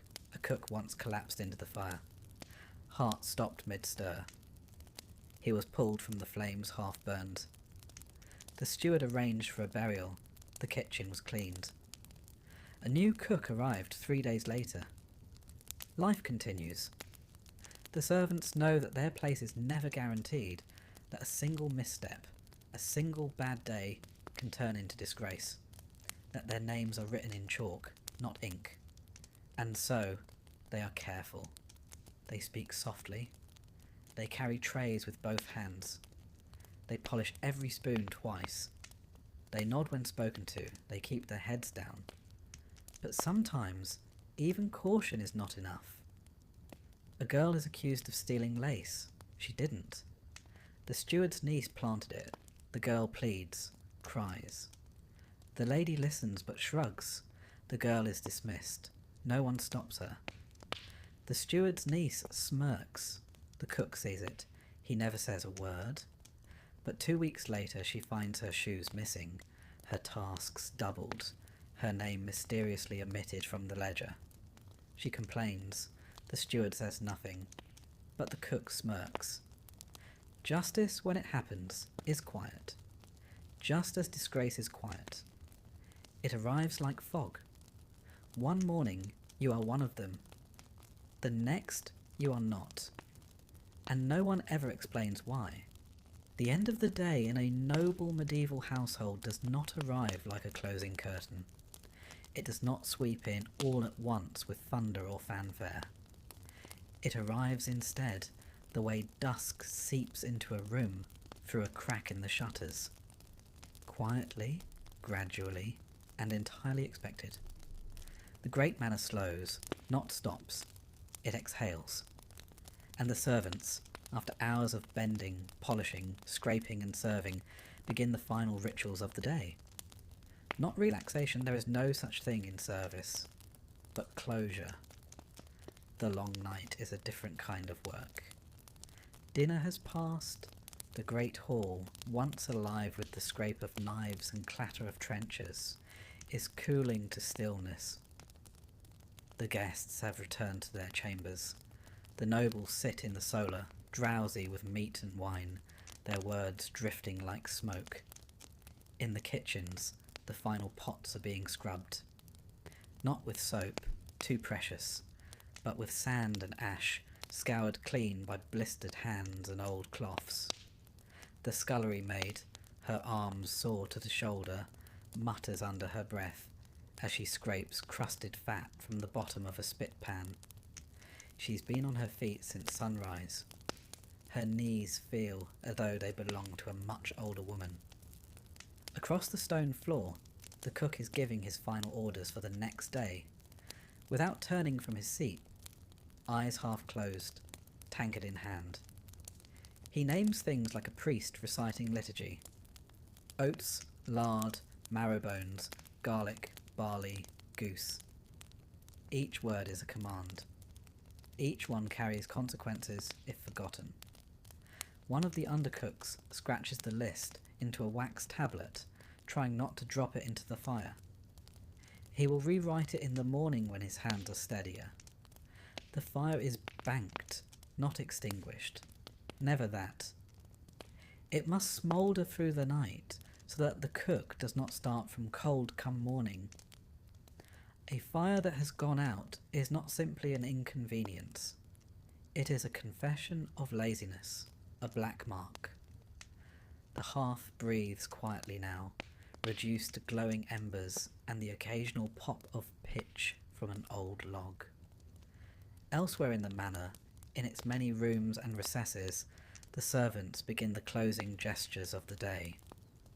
The chambermaid lays out clean linen at the foot of the Lord's bed, smoothing it with practised hands. She places a sprig of mint on the pillow, not for beauty, but to mask the sour air. The nobleman rarely bathes. Few do, but the bed must smell fresh. The Lord's Chamberlain checks the latch on the wooden chest beside the bed. It contains the man's belt, rings, a worn prayer book, and a dagger he keeps for peace of mind. The Chamberlain does not touch the dagger. He simply ensures it's where it should be. Down the hall, the lady's maid is folding her mistress's gowns into the carved oak coffer that holds her finer things. Each fold is precise. The veil is laid on top. Hairpins are counted and returned to their small pouch. A misplaced pin may be dismissed as clumsiness once, twice, and it's laziness. 3 times, it's theft. The lady is brushing her hair in slow strokes, half lost in thought. She does not speak. The maid does not prompt her.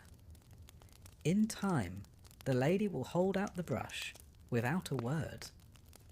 The maid will take it, tie back her mistress's hair, unlace her gown, and help her into her linen night shift.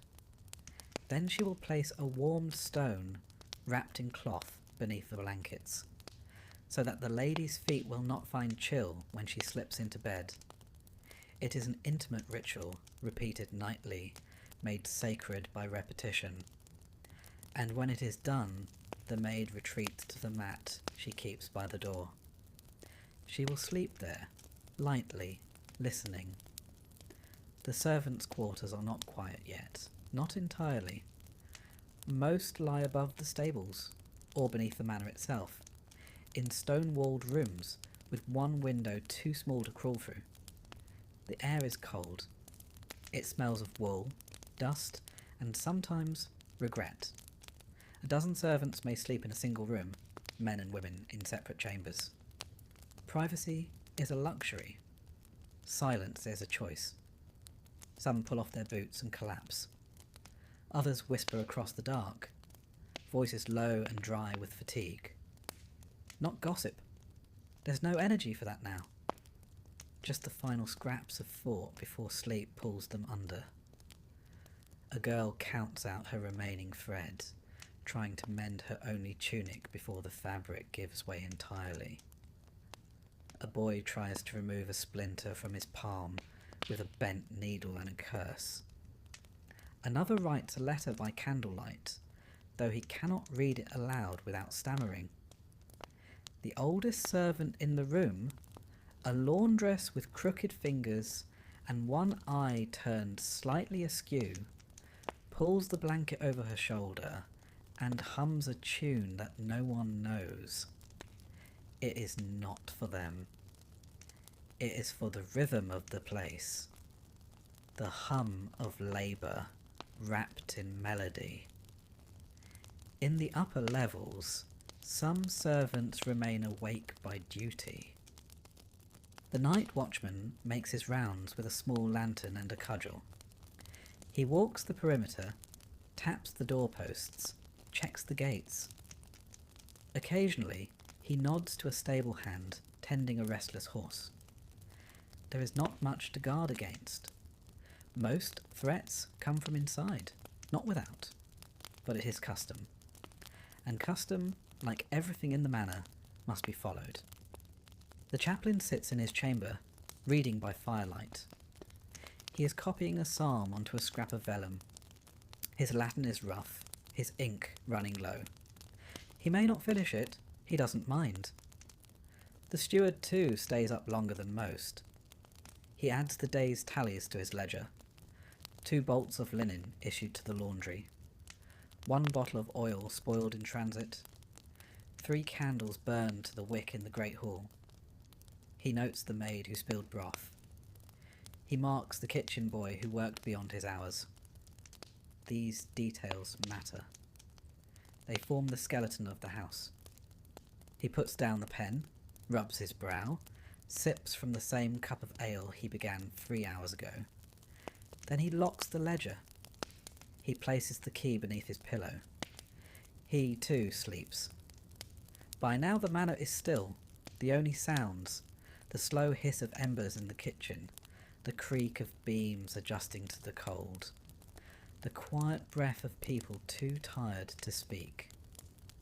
And beneath it all, a current of obedience. There is no rebellion here, no revolt, no grand drama. The discipline of the house is not enforced with whips or chains, but with rhythm, with custom, with duty. A servant wakes, works, eats, and sleeps, not because anyone shouts at them, but because they know no other way. The day ends because it must. The night begins because it always has. A life shaped not by choice, but by pattern. Yet even in the dark, there is memory. A kitchen maid stares at the ceiling, remembering the time she saw her brother pass through the village, years ago. He had gone to fight for the Earl. He wore boots twice as fine as hers. He didn't recognise her. A stable boy dreams of horses. He dreams they speak to him. A page dreams of being a knight, but wakes cold, with straw in his hair. And some do not dream at all. They lie still, folded in on themselves like cloth placed back into a chest, waiting for the bell, for the footsteps above, for the scraping of iron on the kitchen grate, the return of light, and with it another day of folding, scrubbing, bowing, fetching, and remembering their place.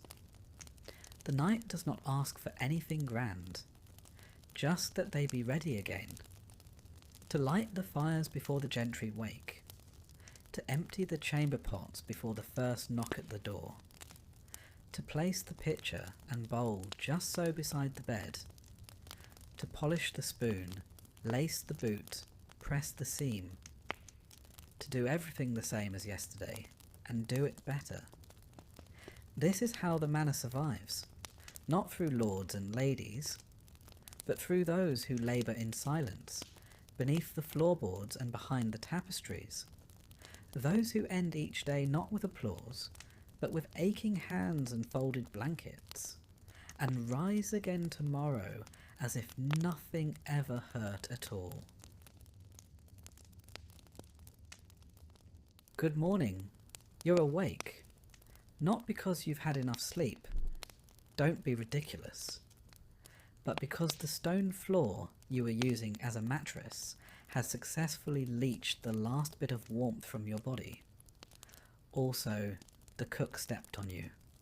Twice. That's just how your day begins when you're the lowest ranking life form in a medieval castle.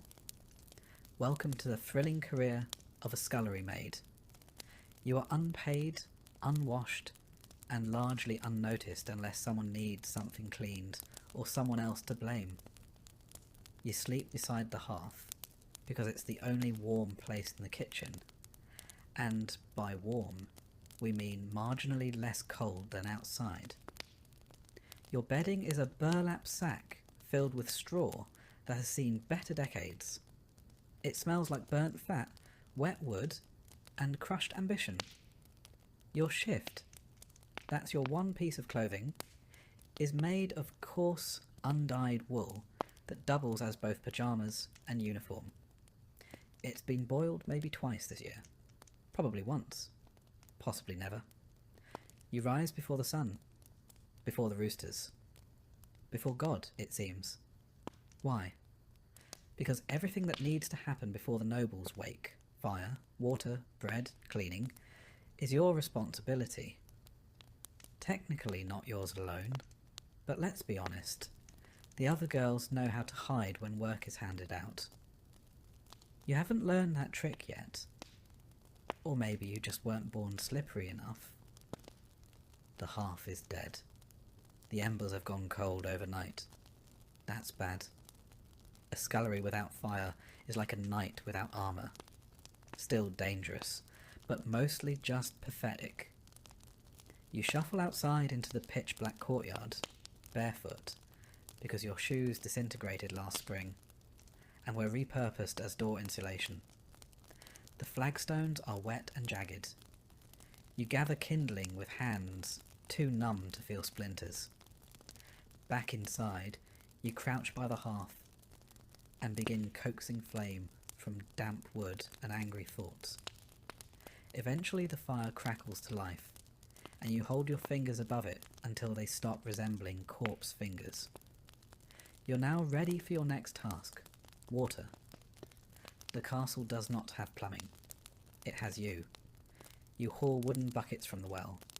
Gallons and gallons of water, heavy and sloshing, balanced on a yoke across your narrow shoulders. It takes multiple trips. Your arms burn.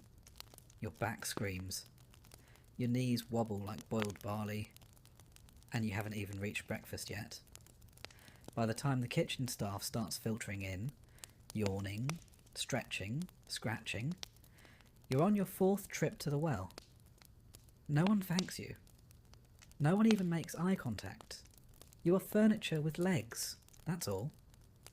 The cook bursts in like a thunderclap, in a bad mood. She's sweating already, barking orders, and armed with a wooden spoon that's been repurposed as a disciplinary device. She shouts something about the stew pot still being crusty. That's your cue to start scrubbing. Again. You scrub pots until your knuckles bleed. No soap, of course. That's for rich people and sinners.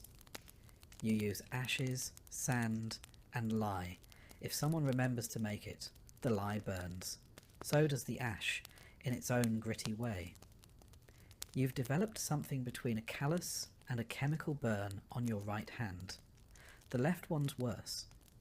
The scullery is a room of punishment disguised as a workspace. There's no ventilation. The one window is permanently clogged with soot. Everything smells like meat that's been boiled too long, and something else you don't want to identify. You spend most of your day hunched over basins, scraping grease from pewter trenchers, and slapping rats off the table with a ladle. Let's talk about rats. They run this place. You just work here. Mid-morning arrives. You haven't eaten.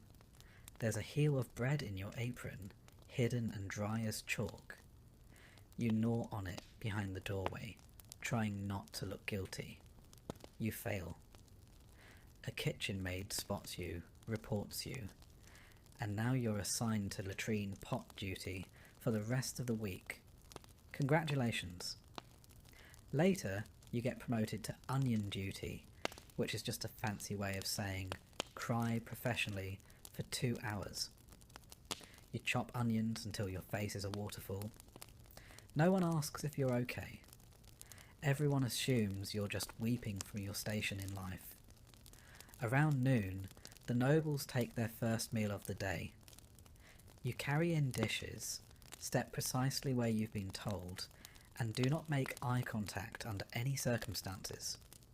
Nobles don't like to be reminded that servants have eyes, or faces, or thoughts. You hold a pitcher for a full hour and are never asked to pour. Your arms go numb, that's normal. After the meal, you clean again. The same trenchers, now slick with gravy. Bones tossed carelessly under the table. Half-eaten pies, chewed grapes, and something that may have once been a fish. You scrape it all into the slop bucket. You're not allowed to keep scraps, but you might sneak one. Just once. Just the crust. Just the edge. Just enough to keep standing. Afternoon blurs into evening. You haul more water. You peel more roots. You mop the floor. You sweep the hall. You get blamed for the dog vomiting in the solar, even though you've never even seen the solar. Doesn't matter. You were there. Spiritually. As the sun sets, dinner prep begins. It's louder now. Hotter. The hearth is blazing, smoke filling the rafters. Someone drops a pot. The cook screams. A fire nearly starts. You slap it out with your apron and keep moving. You're allowed to eat again, this time from a shared bowl passed between 5 girls. The stew is mostly liquid. A floating root, a grain of barley, and a suspicious chunk that might be squirrel. Doesn't matter. You eat it. It's food. Finally, dinner is served to the nobles. You stand nearby again, a background character in someone else's pageant. Your feet are soaked. Your back is locked. You haven't spoken in hours except to say, "Yes, cook." "Sorry, cook." Or, "It won't happen again, cook," whether or not you know what happened. Night falls. Dishes again. More scrubbing. Bones stuck to the pan like medieval cement. Your hands are shaking now. Not from cold. From exhaustion. You're dismissed with a grunt. You crawl back to your sack near the hearth. The fire has dimmed to glowing embers. You press close to the stone for warmth. Your tunic is still damp, You smell like smoke, onions and fatigue. Someone's already asleep beside you. Someone else is crying quietly. You don't ask who. You don't want to know. You lie there for a moment, not asleep, not quite awake, thinking about what came before this. You didn't choose this life. No one chooses to be a scullery maid. You were born into it.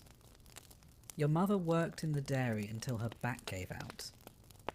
Your aunt did laundry until she caught fever from the river. Now it's your turn.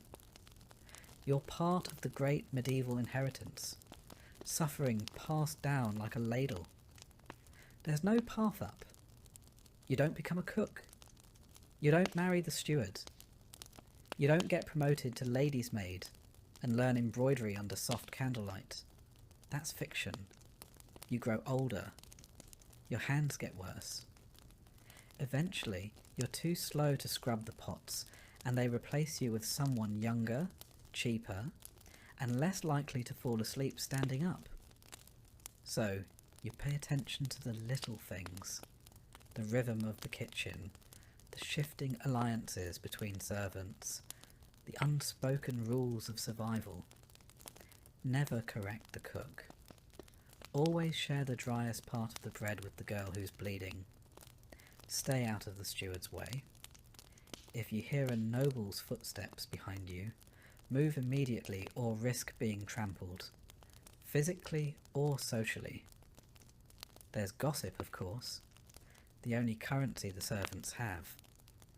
Someone swears the chamberlain is sleeping with the lady in waiting. Someone else says he's in love with the choir boy.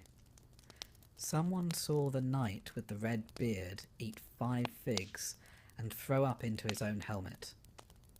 That one is probably true. When there's a wedding or a feast, it's chaos. 3 times the guests, 10 times the work, and no time for anything but frantic scrubbing and silent praying. The nobles celebrate, you blister. By the end of those nights, you're not even tired. You're hollow. And then there's winter, the worst of it. You work through your own cough, your own fever. You wear the same shift for weeks, layered with scraps. There are days when the water in your bucket freezes before you can get back to the kitchen. You keep going anyway, because if you stop, someone else takes your spot. And because you've been told that suffering without complaint is a virtue, especially for girls like you. You used to have a name. People used to say it. Now you're just girl.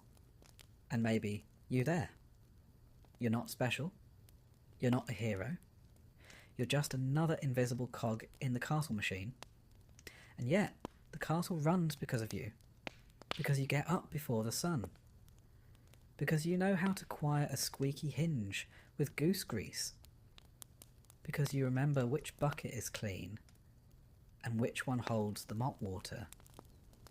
Because you scrub the pans until they shine like coins you'll never hold. No statue will ever be carved for you. No song sung. But if you disappeared tomorrow, the kitchen would fall apart in a week. You don't sleep well. You twitch. You ache. Your dreams are strange and half-formed. Sometimes of green fields, sometimes of boats sailing away, sometimes of nothing at all. You wake with your mouth dry and your arms heavy. Another day begins. Another day exactly like the last. And no one notices. Except maybe Lord Crumbs. You are the spit boy. Congratulations or condolences. It really depends on how much you enjoy rotating slowly in front of open flame while contemplating your life choices. You're somewhere between 8 and 12 years old, small enough to crouch under the hearth, old enough to not cry every time you burn yourself. You are either orphaned, sold, or your parents were very persuasive when it came to convincing you this was an opportunity. Your job is to sit on a stool, if you're lucky enough to have one, beside the great kitchen hearth and turn the spit. All day, slowly, clockwise mostly, until someone tells you otherwise. Sometimes you're told to stop. Sometimes you're told you were turning too fast or too slow, or that you weren't turning it with enough noble dignity. Once, someone accused you of cheekiness because you blinked too often. It's hot. Hot in a way that feels unnatural. Like living inside a loaf of bread that's halfway through baking. Your cheeks are constantly flushed. Your hair is always damp. Your tunic, singed at the hem, smells like every type of meat that's ever passed through this kitchen. You used to like the smell of roasting duck. Now it gives you migraines. Burns. Constant. Blisters. Everywhere. The kitchen has no sympathy. You're just expected to get better at dodging. If you blister your palm, wrap it in a rag. If your eyebrows singe off, grow new ones. If you faint, try to land somewhere that won't spill anything. You don't get breaks. The meat doesn't care if your arms are tired. The fire doesn't care if you're sweating so hard it's dripping into your eyes. The nobles expect their roast goose to spin at the correct angle and pace, or heads will metaphorically roll, sometimes literally, depending on how drunk the steward is. On special feast days, the spit gets longer. Bigger birds, whole pigs. Once, an entire deer. It took 2 of you to turn it. Your partner had a lazy eye and a mean streak. He'd let go of the crank at random intervals, just to watch you panic. You haven't seen him in a while. Rumour has it he's been reassigned to the kennels. You hope the dogs are treating him fairly. You sit for hours in the same position. Your knees go numb. Your back knots up. One time, your foot fell asleep so hard you thought you'd gone lame. The steward called you dramatic and threw a turnip at your head. The kitchen is chaos. Shouting, boiling, clanging. People running into each other with trays of oysters and jugs of wine. You are the eye of the storm. Nobody thanks you. Nobody remembers you. But if that roast comes out uneven, someone will blame the boy who turned it. When the meat is finally declared done, you help pull it off the spit. Carefully. The fat sizzles. The grease drips. If you flinch, you get scolded. If you hesitate, you get slapped. Then it's on to the next roast. Or the stew. Or the pies. Or the boiling cauldron that smells like fermented onions and despair. You don't really know what time it is, ever. Your entire life is firelight and hunger. Sometimes, if you're lucky, someone throws you a bone, literally, not a metaphor. A half-gnawed bone with just enough meat on it to pretend you had lunch. You eat it in the corner with your hands, hunched like a little animal, and then go back to turning. By late afternoon, the fire has turned your cheeks red, and your lips dry and cracked. Your hands are black with soot. You've inhaled so much smoke that you cough like someone 4 times your age. You're still rotating. You hear the sound of plates clattering, and nobles laughing in the hall above. You'll never go there. You're not allowed. That room is clean and bright and full of soft chairs and white bread. You exist so they don't have to. Eventually, the feasting ends. That doesn't mean you're done. It means you now get to help carry trays of half-eaten meat back down to the kitchen. You don't get to eat it. You carry it. You scrape bones into a slop bucket, rinse goblets, and drag the roasting spit into the scullery for cleaning. It's heavy. Your shoulder aches. You pretend you don't feel the blister bursting under your palm. Someone shouts that the Lord wants a roast prepared for his hounds. You start the process all over again. The The dogs will eat better than you tonight. Again. It's late now. Your tunic is stuck to your skin. Your hair is stiff with grease. Your hands are shaking, and not just from fatigue, from hunger too. You finally get a bowl of pottage. It's thin, just boiled grain and a few soft turnips. You slurp it down in the corner. You don't talk to anyone. There's nothing to say. Everyone's too tired to pretend they're people. You clean the tools. Dull knives, the spit, the hooks. Everything must be spotless before the steward's rounds. If he finds a smear of fat, you're scrubbing it with your own spit. If you're lucky. If not, you're on floor duty in the Lord's privy the next day. Night settles like smoke. The kitchen quiets. The last pots clatter into place. The cook finally stops yelling. You sit near the dying fire, too sore to lie down, too wired to sleep. A rat crawls past. You don't flinch. You're too tired to care. You think about your old life, before the castle. You were a shepherd's son, maybe? Or your parents ran a mill? Maybe they still do. Maybe they forgot you. Or maybe they were just desperate. One less mouth to feed. There's no path out of this. The best you can hope for is that your burns heal properly and that your back doesn't twist too early. If you're lucky, maybe you'll graduate to assistant cook by age 20. If you survive that long. Winter is especially cruel. The castle walls are thick, but the draught still cuts through like a blade.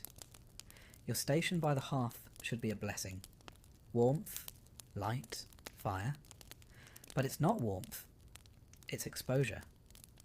One side of your body roasts, while the other side freezes. You rotate like the meat. A human kebab of fatigue and frostbite. You don't have proper shoes. You wrap your feet in scraps and try not to stand in puddles. When you walk, your knees pop like old door hinges. When you crouch, you wonder if you'll ever uncrouch. There are days your fingers are so stiff from cold and burns you can't tell if you're holding the spit or it's holding you. And your health? You don't have that. Your cough has become part of your personality. Your skin peels from heat rash, then cracks from cold air. You smell constantly of scorched fat, which sounds delicious, but makes people avoid you. You've burned the same forearm so many times it looks like overcooked pork. No one offers a remedy. The apothecary is for nobles. You're told to rub it with pig lard and keep turning. The hierarchy in the kitchen is strict. You are beneath the kitchen maids, beneath the butcher's assistant, beneath the boy who fetches eggs. You are the lowest.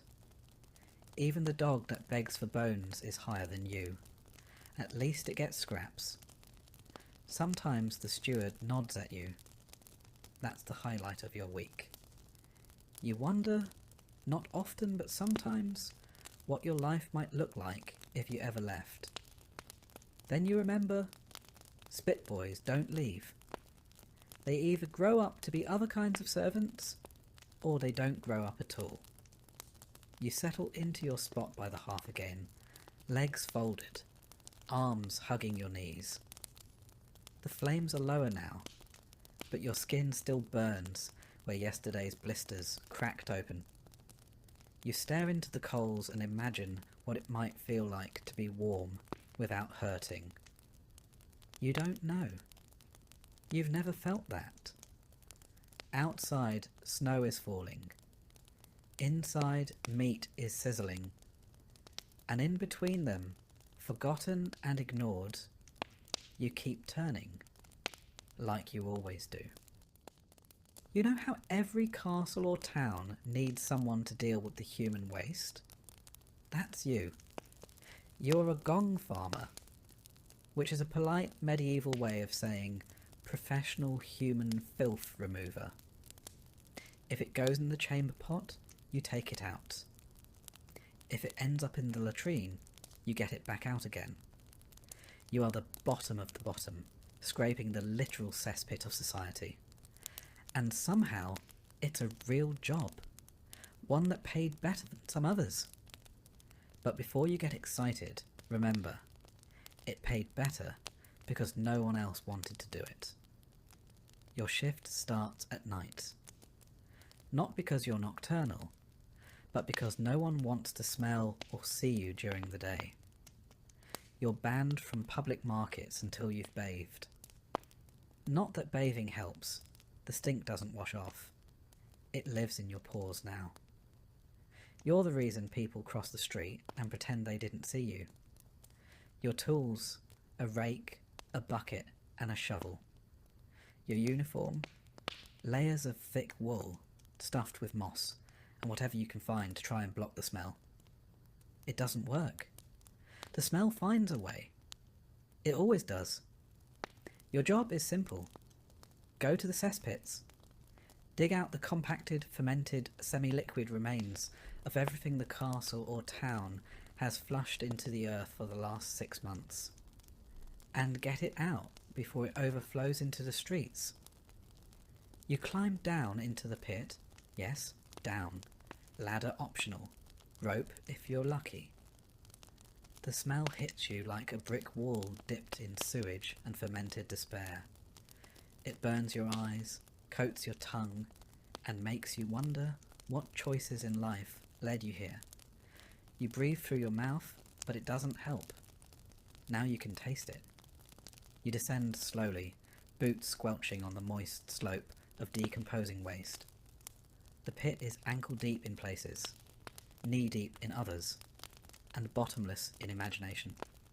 You rake through it all. The recent stuff is bad, but the older layers? That's where the nightmares live. Grey sludge, black crusts, slick masses that burble and shift as if they're thinking about becoming sentient. You don't ask questions. You dig. And what are you digging through? Human waste, of course. Animal waste. Broken chamber pots. Straw soaked with fluids you'll never identify. Bits of food. Bits of cloth. The occasional dead rat. The occasional dead... other thing. Once you found a chicken. You still don't know how it got down there. You buried it with some dignity. Sometimes, if you're lucky, you find coins, dropped from nobles who used the latrine in a hurry. You pocket them. You've earned it. Once your bucket is full, you haul it out. You dump it into your cart, an open wooden box on wheels that creaks like it resents you. You repeat this process a dozen times. More if the castle's had a feast recently. And you always do it at night, under torchlight, because the people above don't want to see the cost of their comfort. You work in silence. No one talks in a cesspit. Once your cart is full of what medieval records gently call night soil, you roll it through the quiet streets. The wheels leave tracks. The air behind you wilts. If anyone sees you, they gag or mutter a prayer. One kid once threw a cabbage at you. You threw something back. You're not proud of it. You head outside the town walls to the dumping grounds, usually near the fields. Because guess what? Waste gets reused. All that filth you collect? It becomes fertilizer. The very same nobles who won't look you in the eye are unknowingly eating vegetables grown in their own refuse. That's what you call medieval recycling. By early morning, you're done dumping, but not done working. You return to clean your tools, which means rinsing them in a pond that's already halfway ruined. You wash your boots, your clothes, your hands. It doesn't help. The stink clings. Your neighbours can always tell what shift you've worked. Some won't sit near you at meals. Some won't even share a table. You try not to let it get to you. You tell yourself it's honest work, Important work. If you stopped showing up, the entire castle would flood in filth within the week. You're not a hero, but you're what stands between society and ankle-deep disaster. You eat alone, most days. Your bread tastes like ash. Not because it's burned, just because everything smells like ash, and worse now. You drink ale because the water's not safe, and because, frankly, being sober around your own job is a kind of masochism. Winter is the worst. Not because it's cold, though it is, but because everything freezes. The waste freezes. Your hands freeze. Your breath turns to steam, and then to regret. You've got to hack through icy crusts with a shovel just to reach the warm, steaming horror beneath. It's the only time you'll ever see something warm and be upset about it. Summer isn't better. Summer bakes everything. The stench gets airborne. Flies swarm. Wasps show up for reasons you don't understand. You sweat so much it soaks through your shoes. You've tried everything to mask the smell. Vinegar, crushed herbs, even rubbing yourself with mint leaves. All it does is make the stench floral. People joke about you behind your back. Smells like a gong farmer is an insult. Some people assume you're stupid. You're not. You know how to brace a ladder with one leg while hauling 40 pounds of waste up a rope with the other. You know which side of the pit is safer to stand on after rain. You know which torch oils don't explode when dropped into methane pockets. That's science. Or something like it. And here's the kicker. You make more money than most servants. Yep. This is one of the few medieval jobs that actually paid well. Not luxuriously. You still live in a one-room hut on the edge of town. But better than a cook's helper or a baker's boy. Because no one else wants to do what you do, ever. They'd rather starve than crawl through what you crawl through. That's your leverage, your curse, your wage. By night's end, you're done. You drag your empty cart back to the yard. You lean your shovel against the wall. You sit down on a log. Not because it's clean, but because it's there. You sleep outside when the smell gets too bad. Your wife, if you have one, insists. Your kids say you smell like boiled cabbage and sin. You can't argue. They're right. You close your eyes, but the scent stays. It always stays. You smell it even in your dreams. Your hands don't look like hands anymore. The skin is always cracked. The fingernails black from grime. No matter how long you soak them, the calluses stay. You've stopped trying to scrub them clean. The soap costs more than your dignity. You used to be able to smell flowers, grass, firewood, not anymore. Your nose is broken, not physically, but spiritually. All you can ever smell now is rot.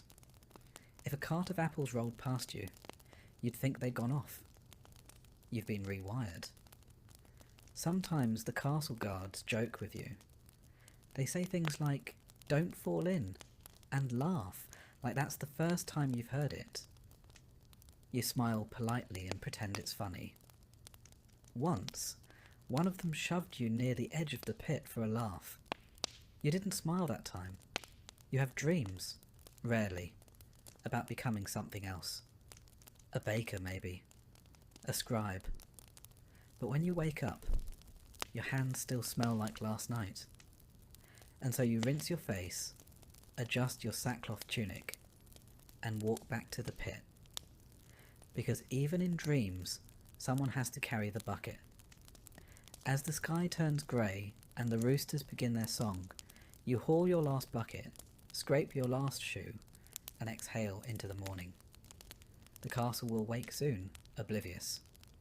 The nobles will relieve themselves into gilded bowls, unaware of what happens after. And you'll vanish into shadow again, like the stink you carry. That's your job. That's your role. That's your day. The gong farmer, cleaner of kingdoms, forgotten by all, remembered only by the flies. You wear shoes. That alone makes you higher in rank than 3/4 of the castle staff. They're stiff leather, curled at the toe, and they squeak when you walk, which is unfortunate, because silence is part of your job. You're the apprentice to the chamberlain, which means you carry ledgers, memorize inventories, and pretend to understand what the words protocol and accountability really mean. You're not noble, of course. Don't get any ideas. You're a servant, but you're a servant with access. You enter rooms others only clean. You witness things most peasants couldn't spell. You fetch parchment, write numbers, and maintain calm when the countess is screaming that her linens smell like goat. Your day begins before the lords rise. You wake in the servants' hall near the good fire, the one not used for cooking rats or heating piss buckets. You splash water on your face, comb your hair with your fingers, and brush your tunic clean with your own sleeve. Presentation matters. First task, candles. You walk the long hallways replacing the stubs with fresh tallow tapers. Beeswax is for the chapel and the great hall only. Everyone else gets the cheap stuff that smells faintly of sheep. As you move from room to room, you note anything out of place. That's your second job, to notice. If the salt cellar is low, you write it down. If the wine stock is 2 casks short, you investigate. If the chamber pot in the guest room is full, you find someone else to deal with it. You delegate downward. It's tradition. The chamberlain is already awake, of course. He never sleeps, or so it seems. He's a narrow man with a sharp nose and sharper expectations. He smells faintly of ink and dried lavender. His robes are always spotless, and he always knows when you've made a mistake, sometimes before you make it. He speaks in lists. 2 bolts of woolen broadcloth, 4 barrels of lamp oil, 1 visiting friar with dietary demands bordering on heresy. You nod, write it all down, and pray you don't spill ink again. Last time you did, he made you recopy an entire month's ledger by candlelight, while the steward watched and chewed pickled herring directly into your ear. Your job is part clerk, part courier, part scapegoat. When the linens go missing, it's your fault. When the firewood is damp, it's your fault. When the lord's hunting dog defecates in the guest stairwell, somehow, still your fault. Mid-morning is for inspections. You follow the chamberlain through halls and chambers like a silent, scribbling ghost. He taps walls, lifts bed covers, tastes wine, sniffs rushes. You nod and record. You try not to sigh. Once you caught yourself yawning and spent the rest of the day organising dry peas by size and colour. You envy no one in this castle, except maybe the cook's dog, who at least gets to bark without consequence. Lunch is not a break. It's a logistical nightmare. Who eats what, when, and where? And who is seated 2 spots away from whom, so no one accidentally reignites a blood feud over pigeon pie? You carry seating charts, correct titles, and gentle reminders that Lady Cressida is no longer speaking to Lord Alric since the Lent wine incident. After the meal, the Chamberlain reviews accounts. You sit across from him in the solar, reading aloud each line item. Wax, fish, salt, horseshoes, ink, wool, barley, mead, soap, barley again. The list never ends. Occasionally he asks you for the weight of a cask, or how many loaves can be cut from a stone of flour. If you hesitate, he raises one eyebrow. You'd rather be slapped. Then come the visitors. nobles from another estate, a wandering knight, some distant cousin who's somehow always between holdings. They arrive with trunks and egos and dietary needs. You show them to their chambers and take careful notes on what linens they receive. Not because anyone will thank you, but because someone will absolutely blame you when they vanish. You're also responsible for the castle's keys, or more accurately, for fetching them. The armoury key, the wine cellar key, the upstairs wardrobe key that fits nowhere but is still important. You carry them in a pouch tied tightly to your belt, and you touch them reflexively, like prayer beads. Losing them would be a career-ending scandal, possibly a beating, possibly exile, possibly worse, permanent latrine duty. By late afternoon, the lists have turned to logistics. A shipment of salted herring is late. A bolt of velvet has gone missing. A priest drank too much and is asleep on the chapel floor. The kitchen is out of vinegar. The stables need more hay. The steward has opinions. You listen, you nod, and you draft a polite response in the chamberlain's hand.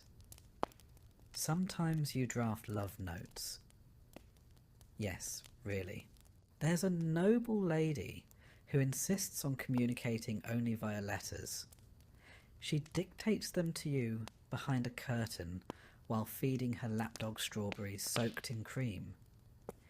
You write what she says, edit out the madness, and deliver the wax-sealed nonsense to a knight who blushes like a baker's oven every time he opens one. Evening approaches. Candles again. You pass through the halls with a taper and a snuffer, relighting what's gone out, trimming what's burned too low. The halls are quieter now.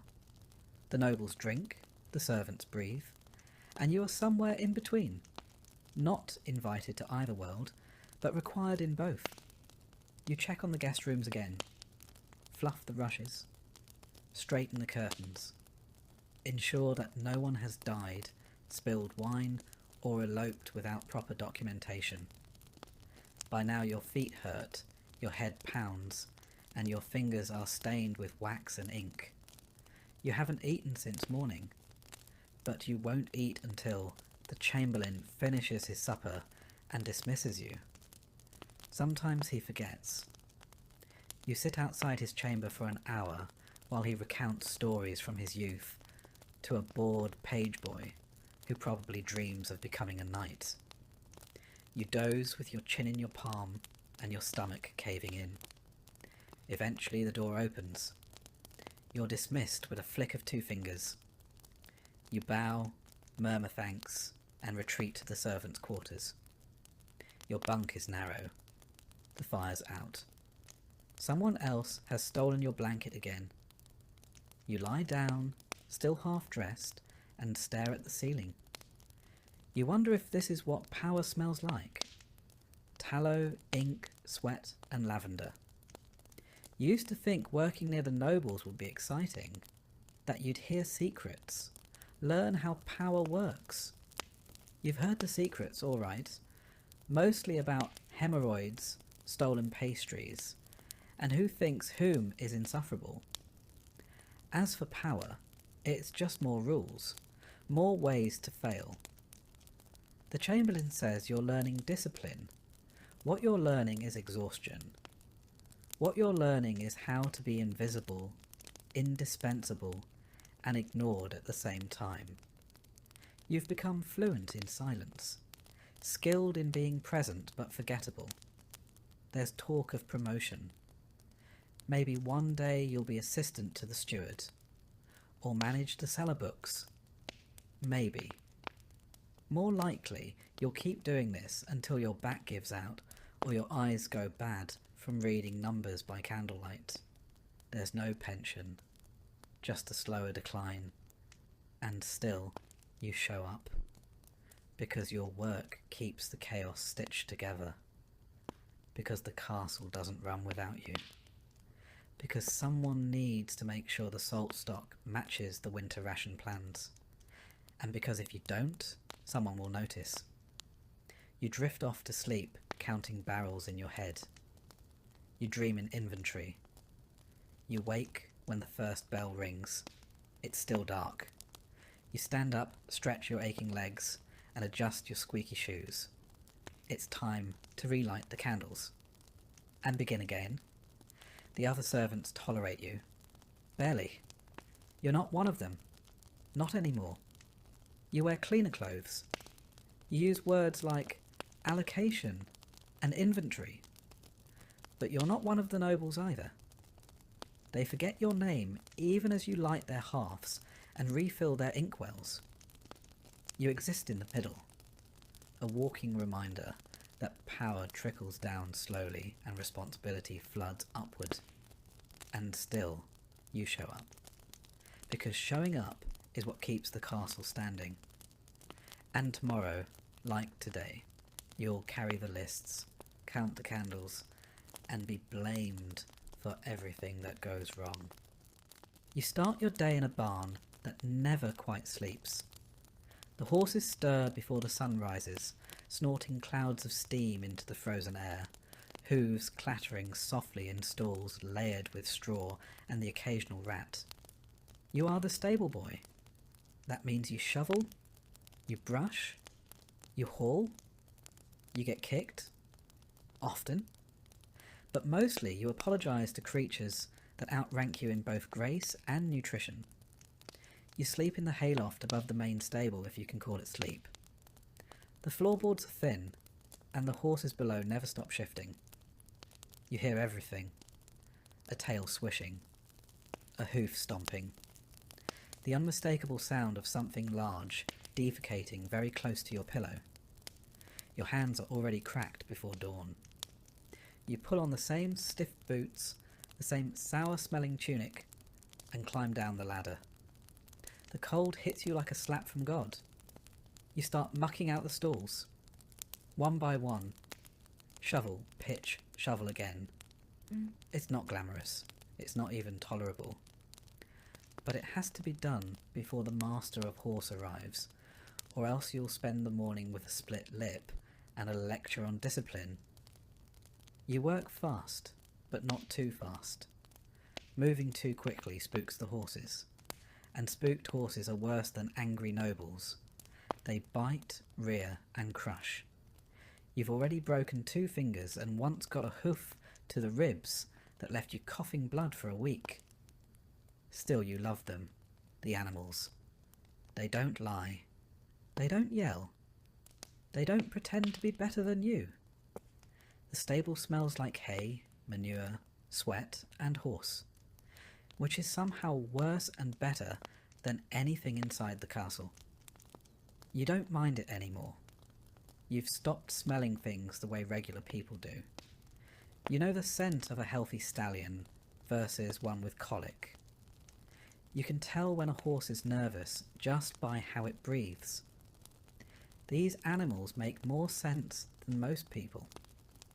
After the stalls are cleared, you fetch feed. Heavy sacks of oats and hay bales, stacked high in the loft. You lower them one by one, careful not to twist your back again like last winter. You nearly passed out and the master said, "He's faking it," before throwing a bridle at your head. Feeding is a delicate dance. Some horses are greedy, some are shy. Some will bite your hand if you reach at the wrong moment. You've got scars to prove it.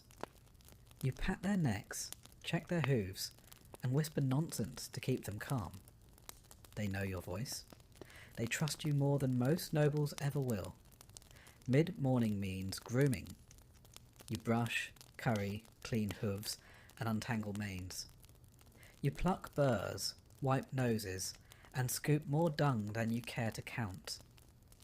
If the lord is riding, you polish the tack until it gleams. Not because he'll notice, but because the master of horse will. And if anything is amiss, it's your hide that gets tanned, not the leather. Sometimes the nobles bring dogs into the stable. hunting dogs, loud, twitchy things with more pedigree than sense. You clean up after them too. No one ever says thank you. When the Lord decides to ride, and he always decides last minute, everything changes. The stable turns into a whirlwind.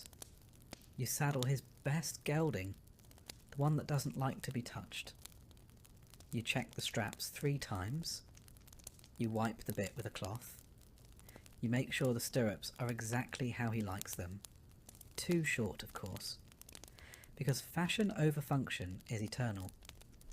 Then you stand aside, quiet and invisible, while he mounts. If the horse fidgets, it's your fault. If he slips in the mud, it's your fault. If he falls and breaks a nail, it's probably still your fault. You'll hear about it for weeks. In the meantime, you fetch fresh water, sweep the yard, and stack more hay. The smell of leather and sweat clings to your skin. Your shoulders ache, your arms throb. You've pulled muscles you didn't know existed and bled in places that shouldn't. You get a break sometimes, but it's not restful. You sit on a stool, sip warm ale from a tin cup, and stare at the dust motes drifting through the air like exhausted ghosts. You don't talk. Your jaw hurts from clenching it. Your body hurts from existing. But the horses still need brushing. In winter, it's worse. Your fingers go numb even inside gloves. The troughs freeze. The breath from the horses steams in the cold like dragon smoke. You break ice with a hammer just to get them a drink. Sometimes you wonder if anyone inside the castle even knows the stable has no insulation. In summer, you're a walking blister. You sweat through your tunic, your shirt, your soul. Evening arrives with flies. Clouds of them. They gather in the corners of the stable, buzzing like tiny curses. You swat them away half-heartedly while cleaning out the last stalls. One of the older mares has soiled her bedding 3 times today. She's nervous. Bad weather is coming. You feel it in your joints, the way the air shifts. You know before the sky even darkens. You sweep again. You rake again. You scrub the troughs with a fistful of straw and an old brush that lost its bristles 2 years ago. No one replaces it. No one notices but you. The master of horse checks in one last time. He grunts if he's pleased. He yells if he's not. You've learned to measure your day in the distance between his voice and your face. You sneak a few carrots from the feed room. One for the grey mare, who doesn't bite. One for the chestnut, who only bites strangers. They nuzzle your hand with soft velvet noses. It's the closest thing to affection you get. When the sun goes down, you climb the ladder to the hayloft again. Your bed is a pile of rags and straw. It smells like mildew and saddle oil. You lie down in your clothes. There's no point undressing. You'll only have to put it all back on in 5 hours. You listen to the horses breathing. You listen to the wind pressing against the wooden slats. You count hoofbeats in your dreams. You'll be up before dawn. Again, no one at court knows your name. They call you boy, even though you're nearly 17, and your back creaks like a drawbridge. When you pass in the halls, they wrinkle their noses. Not because you're rude, but because you smell like a life they don't want to imagine. Still, some nod. The kitchen maid leaves you crusts. The blacksmith grunts a greeting. Once, a knight gave you a silver coin because you calmed his stallion before battle. You still have it. You don't plan to spend it. It's proof that you're not invisible. You're not stupid. You know you won't rise high. There's no ladder from stable boy to steward, no horsebrush that turns into a sword. You're not going to become a knight, not even a squire. But you know animals, And that's something. You know how to wrap a wound, calm a foal, and spot a lame leg before it gets worse. You matter in a quiet way. You've seen what happens to boys who can't take it. They leave, or break, or disappear one night after a whipping. No one asks questions. You do your job and keep your head down. In bad weather, the stables leak. In summer, the hay rots. In winter, your breath ices on the rafters. But the horses are still there, waiting, breathing, trusting. And that's enough. Not always, but most days. So you close your eyes, listening to the weight of hooves in straw, the creak of wood, and the soft breath of creatures that never judged you. Tomorrow it starts again. You are the stable boy, and the horses need you. You don't stay for the praise. There isn't any. You stay because the horses know your voice, because they nicker when they hear your boots, because in a world full of orders, lies, and punishments, this is the one place where you're trusted, not for who you are, but for how you move, how you speak, how you listen. And that kind of trust, that's rare, even in a castle. You wake up with a paw in your mouth. Again, it belongs to a turnspit dog, short-legged, long-bodied, vaguely miserable, like a sausage with trauma. He's sprawled across your straw pallet, snoring softly, his fur matted with kitchen grease, and what might be duck fat. You don't mind. He's warm. And honestly, he smells better than most of your co-workers. You're the turnspit dog keeper, which means you are the invisible, overworked, underfed bridge between noble cuisine and the medieval animal treadmill. Yes, that's a thing. The dogs run, the spit turns, the meat cooks, and someone has to make sure the dogs don't die, snap, or sit down mid-roast. That someone is you. Your shift begins before the fire's even lit.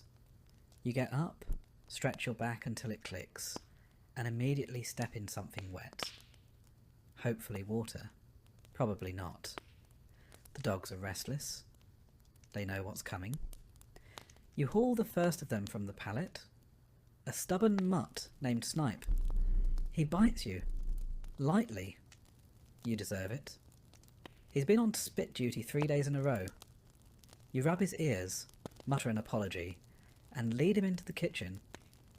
The fires are already smoking. The cook is yelling about Swan again. You open the turnspit wheel. It looks like a hamster wheel, if hamsters weighed 30 pounds and had job-related trauma. Snipe crawls in. You latch the gate behind him. He starts walking. The spit begins to turn. The roast, boar maybe, begins to spin. Now you watch. You time, you bribe, you beg. The trick is keeping them moving without pushing them too hard. If the dog slows down, the roast cooks unevenly, and the cook throws things. Hot things, sharp things, emotional things. If the dog stops completely, the spit jerks, the meat slips, and you spend the rest of the morning being told that you've ruined Christmas. It's May. There are 4 dogs. You rotate them like wheels on a cart. 2 on duty, 2 resting. But none of them really rest. They just whine, twitch, and gnaw on old bones in the corner, while you rub their legs and whisper encouragements like you're raising canine gladiators. You clean the wheels too. Not because anyone tells you to, but because they squeak loud enough to make the cook's temples throb. You learnt that lesson last month, when a squeal mid-banquet earned you a ladle to the forehead. Sometimes the Lord himself walks through. He doesn't speak to you, just nods vaguely toward the meat and compliments the earthy flavour. That's your sweat, and probably some dog hair. You're welcome. Feeding the dogs is another gamble. They're not supposed to eat scraps from the noble table, but you do it anyway.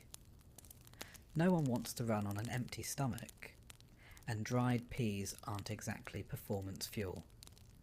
So when no one's looking, you slip them bits of goose fat or crusts soaked in gravy. They love you for it. Until one of them bites your thumb off, which almost happened last week. Burns are common. Your forearms look like parchment. The kitchen is a furnace. Even in winter, it's a wall of smoke, heat and shouting. In summer, it becomes a punishment from God. The fire never goes out. Not really. Even at night, it smoulders. And you sleep nearby, just close enough to be useful, just far enough to be forgotten. You've inhaled so much ash that your snot comes out black. Your cough sounds like a dying bellows. Your eyes are permanently red, which at least hides the tears. You used to think dogs were cheerful, loyal, friendly. Now you know better.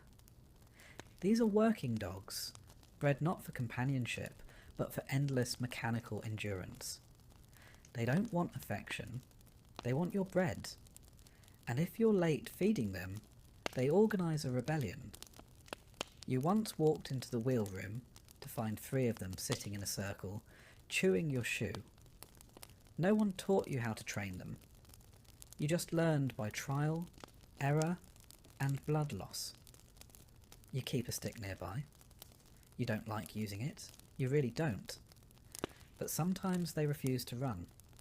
Sometimes they dig in their paws and stare at you with the eyes of an animal who knows it's part of a joke it can't understand.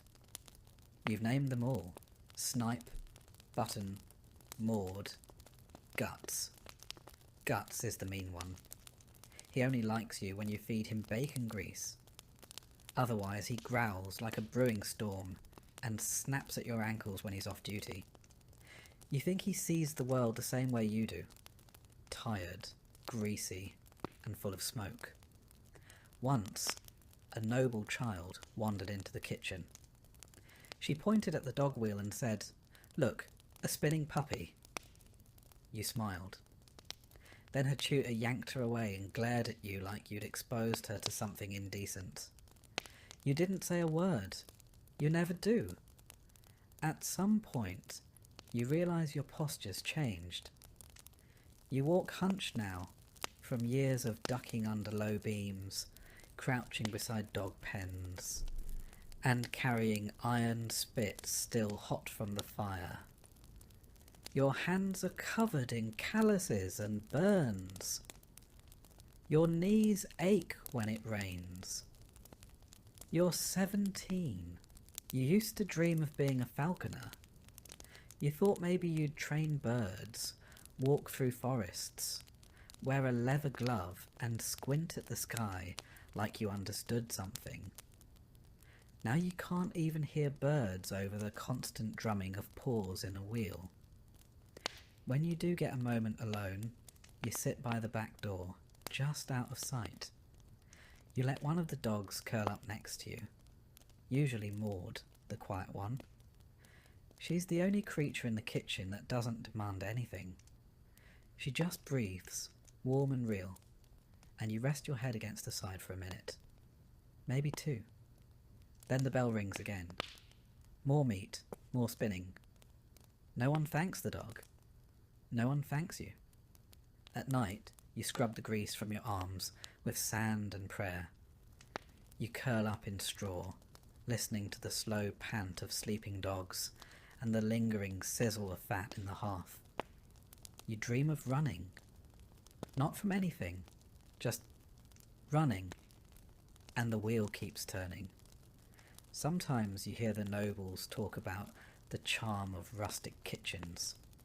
They mean the decor, the roasted swan, the smell of herbs they think came from the garden, and not from the sweat of the scullery maid who harvested them barefoot in the dark. They don't know you exist. They don't know the dogs exist. If they do, they think it's quaint. A detail for the minstrels to include in their songs. The turning hounds of House Wexford, or something equally oblivious? You once overheard a bard say that turn-spit dogs enjoy the exercise. You nearly choked on your own laugh. You've learned a strange patience working here. You don't argue. You don't complain. You just keep the wheel turning. You feed the dogs, tend the injuries, clean the wheel, and hope the day ends without blood. You've seen worse. One boy got his hand caught in the gearing last year.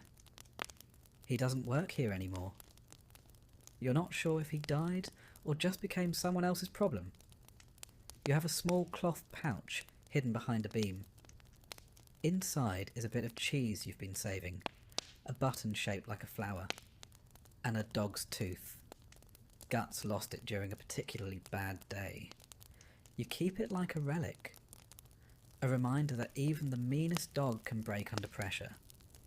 Your ears ring from the shouting, from the heat, from the spin. Your bones hurt. Your stomach is never quite full. But every once in a while, one of the dogs nuzzles your arm after a long run, and in that brief, strange moment, you feel seen. Not by the castle, not by the cook, but by something living. And for now, that's enough. Because in this place, even the smallest kindness, a warm side, a steady breath, a dog that doesn't bite, is worth holding on to. Especially when the fire never goes out and the wheel never stops. You fall asleep to the sound of paws on wood, and wake to the same. As if the night itself is on a spit, slowly turning. You wake well before dawn, in darkness and cold. The castle walls don't hold warmth, not for the likes of you. The embers in the hearth are long dead, and your breath fogs in the air above your rough blanket. You sit up, every joint stiff from yesterday's labour. Your hands are already sore, though you haven't touched water yet. You are the laundress. And that means water, soap, fire, and pain. You dress quietly, pulling on a damp wool kirtle that smells faintly of smoke, tallow, and lye. The apron goes over it, stained and stiff with salt from old sweat and splashes of boiled linen water.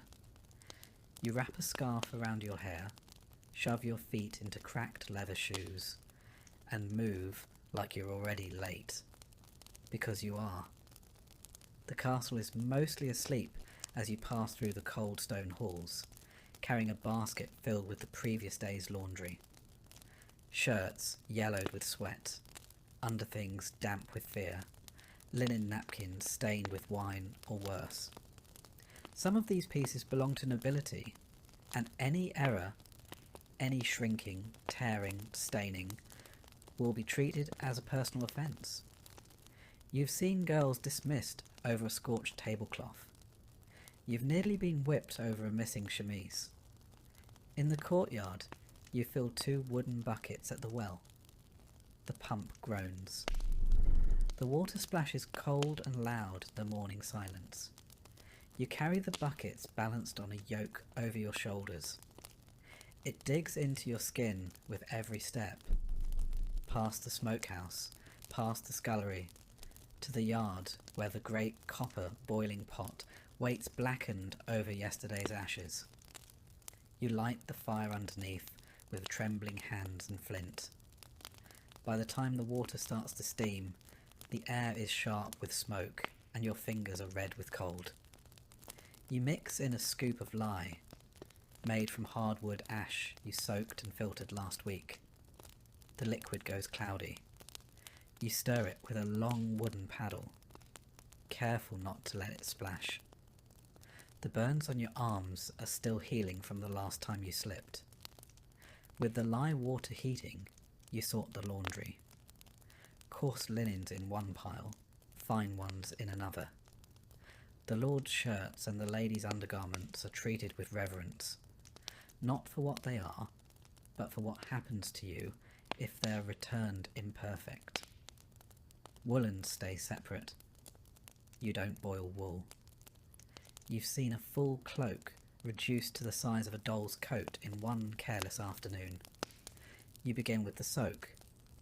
Linens go into the hot, lye-laced water and are stirred gently to loosen the stains and stench. Then comes the scrubbing. At a flat stone slab near the well, you kneel and press a servant's tunic down hard against the rock. You rub soap into the fabric, black soap, made of tallow and lye, harsh on the cloth and worse on your hands. You scrub it in strokes, knuckles whitening. The stone is rough and the cloth is heavy, waterlogged and stubborn. When you dunk it into a barrel to rinse, the water clouds instantly. You smile faintly. Progress. The rinse water is cold. So cold your fingers go numb within minutes. You work anyway, switching hands, clenching them to keep the blood moving. Every now and then, you blow on your fingers and flex your wrists, but it barely helps. You think of other women, the scullery maid, the wood carrier, and know they're cold too. It doesn't make you feel better. It just reminds you you're not alone. Once the worst of the dirt is out, you haul the linens to the stream that runs behind the outer wall. There, in the shallows, you beat the larger items. Sheets, tablecloths. With a wooden paddle, you swing and smack and swing again, the water splashing up your sleeves. Every blow knocks out dirt. Every splash soaks your skin. You can barely feel your knees in the mud. Around you, a few washerwomen from the village do the same. No one speaks. No one needs to. The only sound is water, wood, and the occasional sigh. When the linens are beaten, rinsed, and twisted dry by hand, a process that leaves your shoulders screaming, you drape them over bushes or on long ropes strung between trees. In summer, they dry in the sun. In winter, you hang them near the hearth, praying they don't catch fire. Damp fabric and open flames make uneasy neighbours. You tend the fire again, check the boil, stir the next batch, fetch more water. You lose track of time in the repetition. Haul, soak, scrub, wring, hang. By midday you can't feel your forearms. By afternoon, your lower back is a knotted rope. There's a moment, though, when the lady's veil comes clean, a stubborn wine stain finally gone. You hold it up, steaming, white against the smoke-dark sky, and feel a flicker of pride. Brief. Then you spot a fray at the hem and mutter a curse. You'll have to patch it and pray no one notices. When all is hung and steaming gently in the afternoon wind, you sit for a moment on an upturned bucket, just to breathe. You tear a bit of crust from the pocket of your apron. Hard bread, mostly stale, but food all the same. You chew slowly and watch the linen dance in the wind. Then you're back at it, collecting the dry, folding the crisp, cold shirts, checking for mist stains or lingering damp. You sort the noble garments into a separate basket, laying a cloth between each folded item like layers of armour. You will deliver these by hand, quietly, without making eye contact, without drawing attention. You are invisible. You must stay that way.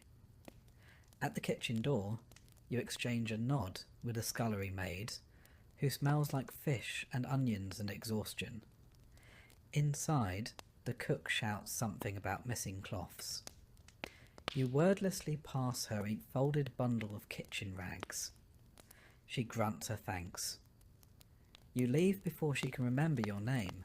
The last stop is the Lord Solar. You knock. A servant answers. You hand him the basket with a practised bow. He doesn't thank you. He closes the door. Your hands are raw. Your neck aches. Your back feels twisted. But nothing is stained. Nothing is missing. That means today was good. You return to the laundry yard to put out the fire, empty the tubs, and rinse the soapstones. A sheet has blown loose and lies half in the mud. You grab it before anyone sees. It's only a little dirty. You'll wash it again tomorrow. You don't complain. There's no point. At last, just as the sun begins to set behind the battlements, you sit again, this time longer. You hold your hands out toward the fading warmth of the fire and feel the pain pulse back into them. Your nails are chipped. Your fingertips are peeling, but they still work. In your apron pocket, you carry a scrap of linen, a torn piece from a ruined towel. You've been sewing it into a handkerchief in quiet moments. There's no time for that tonight, but just knowing it's there gives you something that belongs only to you. You eat in the servants' hall, pottage, bread, warm ale. You eat quickly, quietly, eyes low. Then you return to your pallet near the chimney. Your shift is over. Tomorrow will be the same. Water, soap, fire and pain. But tonight you sleep. When all is hung and steaming gently in the afternoon wind, you sit for a moment on an upturned bucket, just to breathe. You tear a bit of crust from the pocket of your apron. Hard bread, mostly stale, but food all the same. You chew slowly and watch the linen dance in the wind. Then you're back at it, collecting the dry, folding the crisp, cold shirts, checking for mist stains or lingering damp. You sort the noble garments into a separate basket, laying a cloth between each folded item like layers of armour. You will deliver these by hand, quietly, without making eye contact, without drawing attention. You are invisible. You must stay that way. At the kitchen door, you exchange a nod with the scullery maid, who smells like fish and onions and exhaustion. Inside, the cook shouts something about missing cloths. You wordlessly pass her a folded bundle of kitchen rags. She grunts her thanks. You leave before she can remember your name. The last stop is the Lord Solar. You knock. A servant answers. You hand him the basket with a practised bow. He doesn't thank you. He closes the door. Your hands are raw. Your neck aches. Your back feels twisted. But nothing is stained. Nothing is missing. That means today was good. You return to the laundry yard to put out the fire, empty the tubs, and rinse the soapstones. A sheet has blown loose and lies half in the mud.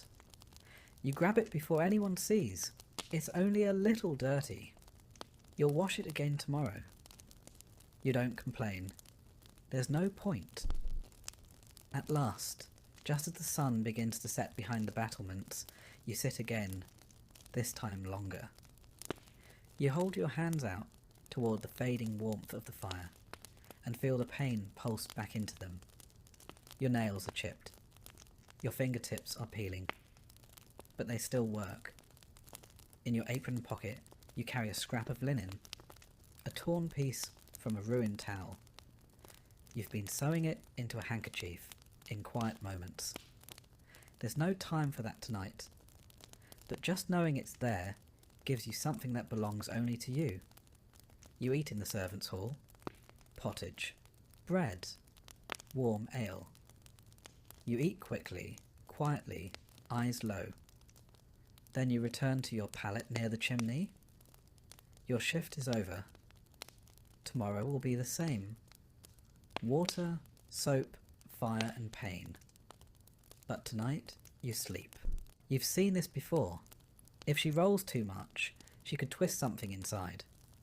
You throw open the store and grab her halter. She thrashes, nearly catches your leg, but you hold on. You tug her up, walk her in tight circles. Her eyes roll white. You keep whispering, keep moving. A stable master shows up eventually, curses, and takes over. You step back, shaking. Your arms are covered in dirt and spittle. Your tunic is ripped. But she's standing now. That's something.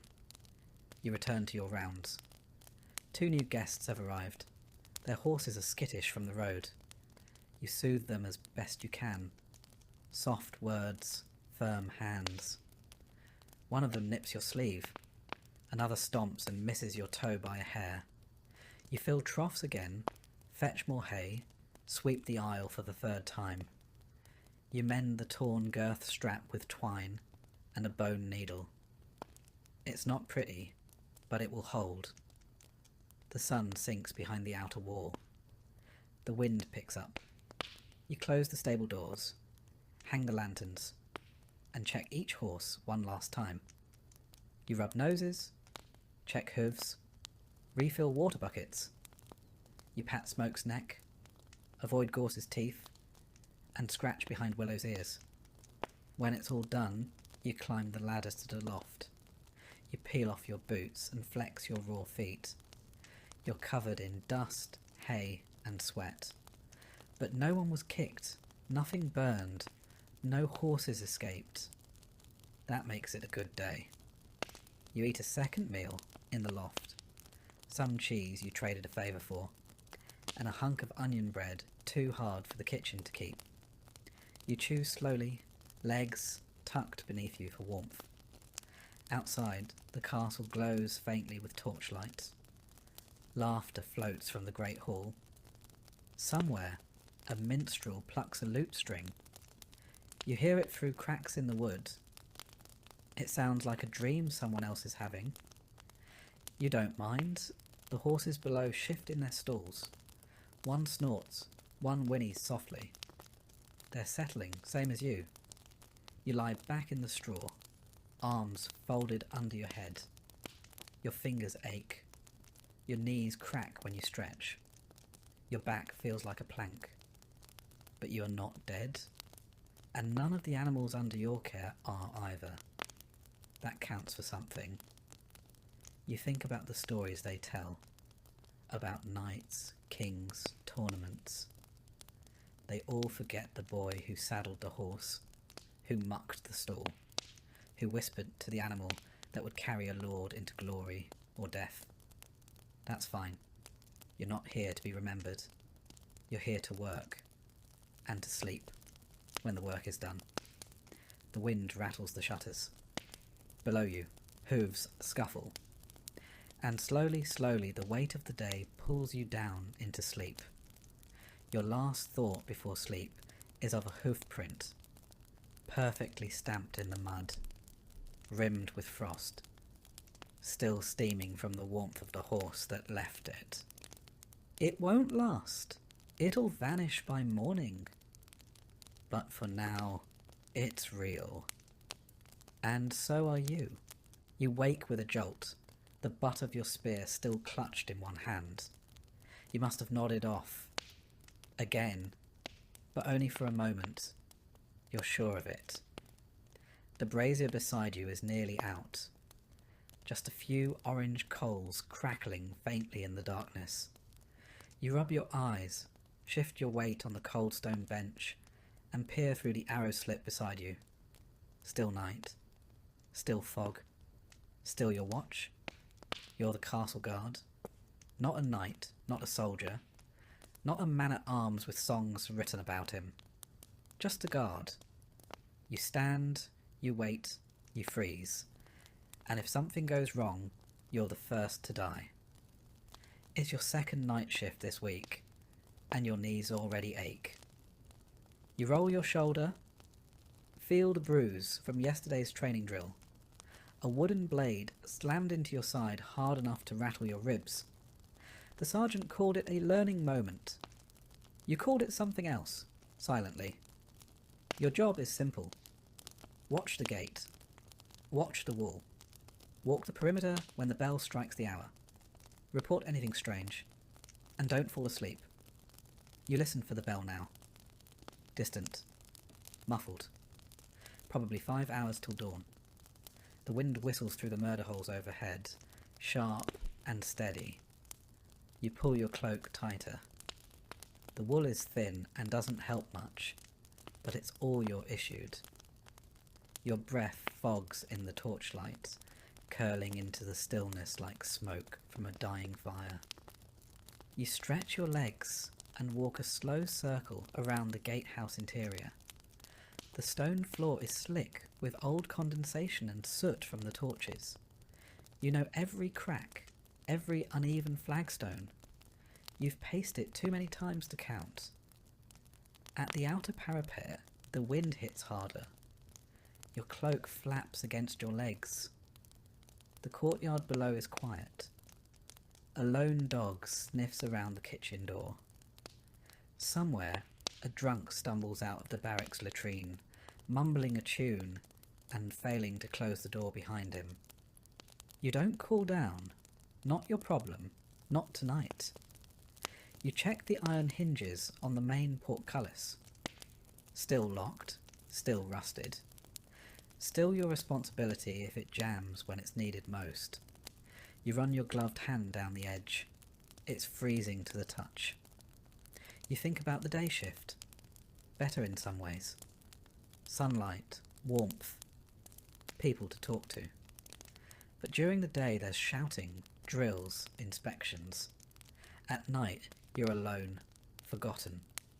Except if someone breaks in. Then suddenly everyone remembers the night guard. Back inside, you take your seat again. You tilt your head and rest it briefly against the cold stone wall. Your helmet's off. Too heavy for hour 7 of nothing. You rest your hand on your spear like it's a staff or a crutch. Maybe both. You hear something. A sound just beyond the gate. Not a voice. Not quite a footstep. You stand too fast. Your knees complain. You move toward the door. Grip your spear. Hold your breath. It's nothing. A bird, maybe. Or the gate settling in the frost. You wait a few moments longer, then exhale slowly and return to your post. False alarm. You're jumpy tonight. Can't afford not to be. You sit again, slowly. Your joints creak like a drawbridge. You pull a strip of dried meat from your pouch. Cold, hard, a bit of gristle stuck to the edge. You chew slowly, jaw aching. This is dinner. Once, a noble boy sneered at your meal as he passed. He had a pastry in one hand and a silk handkerchief in the other. You didn't say anything. You just kept chewing. That's what guards do. Keep chewing. Keep watching. Keep standing. Until they don't. You remember your first winter watch. Toes numb for days. Fingers purple. Skin cracked and bleeding. You learned the trick of wrapping wool inside your boots, layering grease cloth under your gloves. It helped. A little. Midnight bells toll. You stand and make your round. From the eastern tower to the west, past the armoury, past the chapel. You pause there.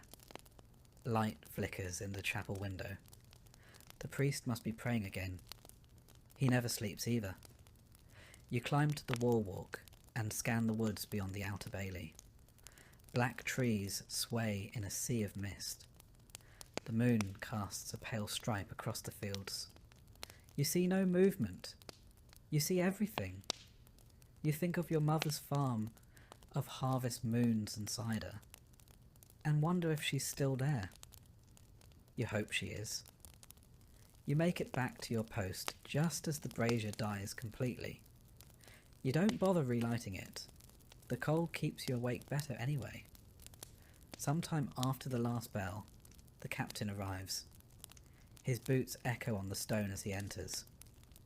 He doesn't speak at first, just looks you over, checks the ledger, taps the pike rack once with the butt of his halberd. Still breathing? He asks. Barely, you answer. He grunts, then passes by without further word. He never says, "Good work." You're not here for praise. You're here because someone has to be. He leaves. You stretch once more, rotating your shoulder. The fog is lifting. The sky to the east is beginning to pale. Soon the bells will ring for morning prayer, and your shift will end. The day guards will arrive, loud, well rested, and freshly shaven. You'll nod, hand off your spear, and disappear back into silence. You descend the tower steps and make your way to the barracks.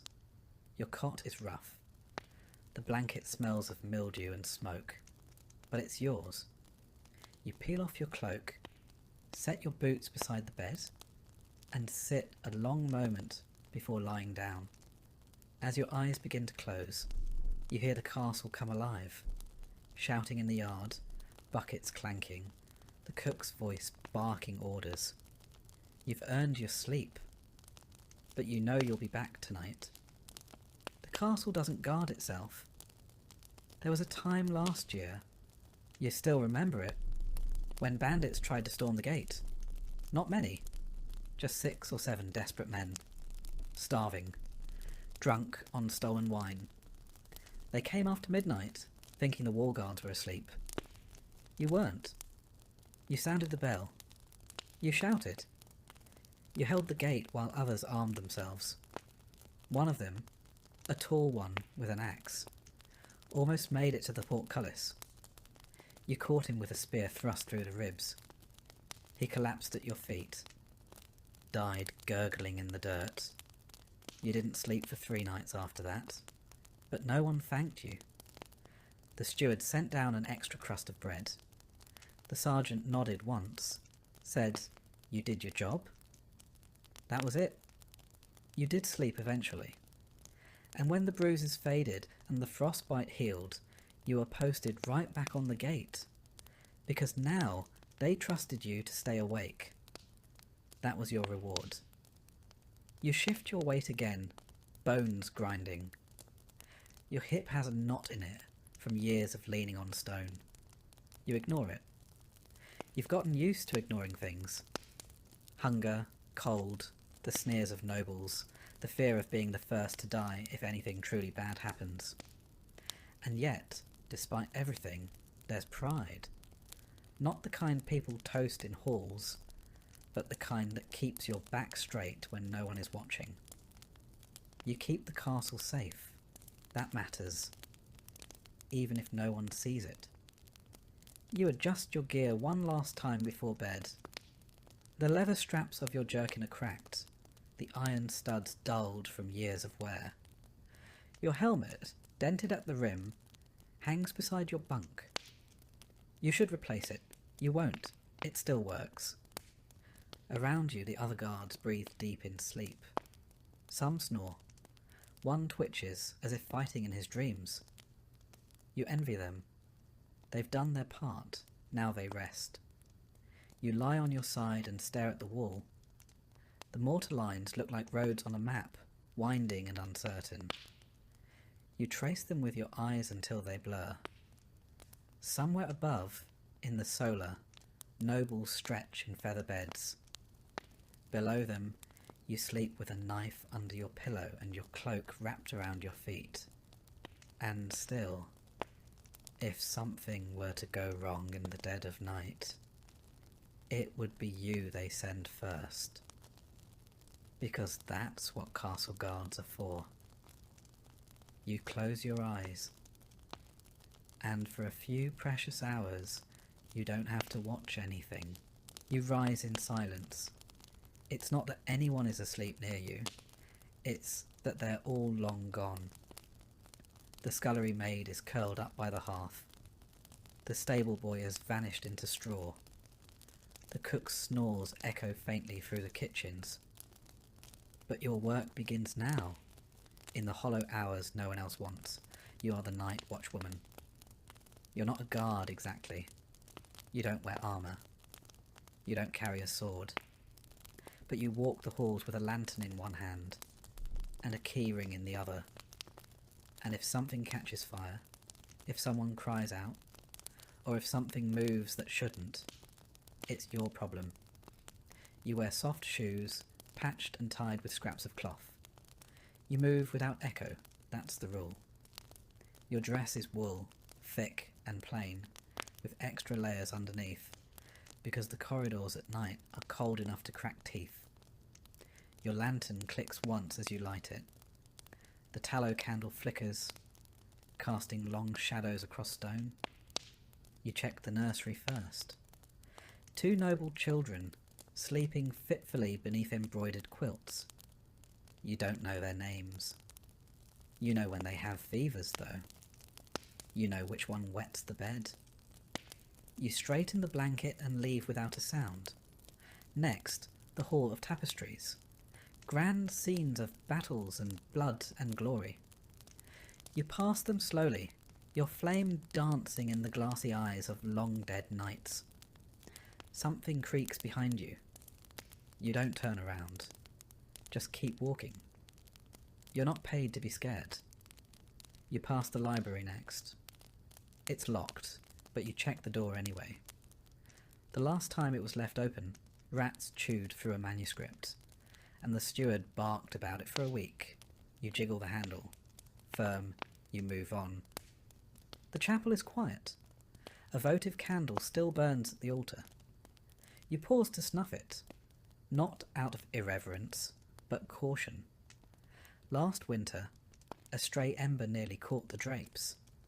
You touch the iron candlestick to make sure it's cold, then continue. You climb a narrow stairway, lantern held high. Your legs ache. This is your 3rd round tonight, and the castle isn't small. You walk with purpose, not hurried, not slow. Your ears stay sharp. You hear the creak of wood, the scuttle of mice, the faint drip of condensation off stone. You know every sound the castle makes. What's normal? What isn't? In the east wing, you find a window open. That's not right. It's latched from the inside during supper hours, and no one has reason to open it now. You set your lantern on the floor and close the window quietly. You don't report it. The steward doesn't believe in ghosts. You do. You check the laundry room next. Rows of steaming linens hung from rafters earlier are now stiff with cold. You tug one cloth down, a noble's cloak. Someone left it too close to the wall torch. The hem is singed. You sigh. You'll fix it yourself before anyone notices. You take the cloak with you, folded under your arm. You'll mend it in the still hour before dawn, when the fire is low and your fingers shake from exhaustion. The kitchen corridor is next. A pot left on the hearth still steams faintly. You lift the lid. Onion broth, thin and sour. You dip a crust of bread into it, careful not to take too much, just enough to feel like a person again. You don't eat with the others. You're not on their schedule. No one saves you a plate, but you've learnt which shelves hide a wedge of cheese or a shriveled apple. The cook pretends not to know. Maybe she pities you. Maybe she once walked these same halls. You check the stair to the Lord's Solar. You do not go up. You're not permitted. That's where the other world lives. The world with feather beds and warmed slippers and voices that ring with command. You just watch it from below. You head toward the servant dormitory. A baby cries behind one door. You knock gently. A mother opens, bleary-eyed. You pass her a flask of warm water. She nods, thanks you without speaking. You leave her to it. Sometimes, when the castle sleeps, the walls feel alive. Not haunted exactly, but heavy with all the lives passing through them. The floor beneath your feet was scrubbed by 1,000 women before you. The stone arch above you was carved by someone who's been dust for centuries. You don't feel small, you feel connected. That's what keeps you moving. You take your final round just before dawn. The lantern is low now. You tilt it to coax out more light from the stub of candle, but there's not much left. The flame flutters, casting dancing shadows along the hallway walls. You pass through the lower storerooms, eyes peeled for anything out of place. This is where the rats come, where a spark could start a fire that would eat the whole castle. You pause by the armory door. It's cracked. That's wrong. You step inside, heart quickening. You don't have a weapon. Just your keys. Just your voice. You scan the racks. Swords, pikes, axes, all accounted for. You check the back wall. Nothing. No one. A draft must have nudged the door. Or someone left it unlatched. Still, you shut it firmly and slide the bolt home. Back at your seat near the kitchen hearth, you finally let yourself rest. You set the lantern beside you, unwrap the cloak you carried, and pull out needle and thread. The mending takes time. Your stitches are slow, but even. You've done this before. You finish just as the bells toll for morning prayer. The castle stirs. A door creaks. Someone groans. Another day begins. You fold the cloak. You return it to its peg. You climb to your cot above the linen stores, barely more than a shelf. You tuck your legs beneath your skirt, curl into yourself like a letter unopened, and close your eyes. The castle breathes around you. You sleep. There are moments in the middle of the night when you forget the hour entirely. The castle exists out of time, its own little world of shadow and draught and silence. The walls breathe, the rafters creak. You've learned to tell which sound means loose timber and which means wind. You carry a small pouch of salt in your apron, not for seasoning, for protection. The old cook told you once that evil things dislike salt, that if you ever saw something that didn't belong in the halls, you should throw it at its feet. You've never had to, but the pouch stays.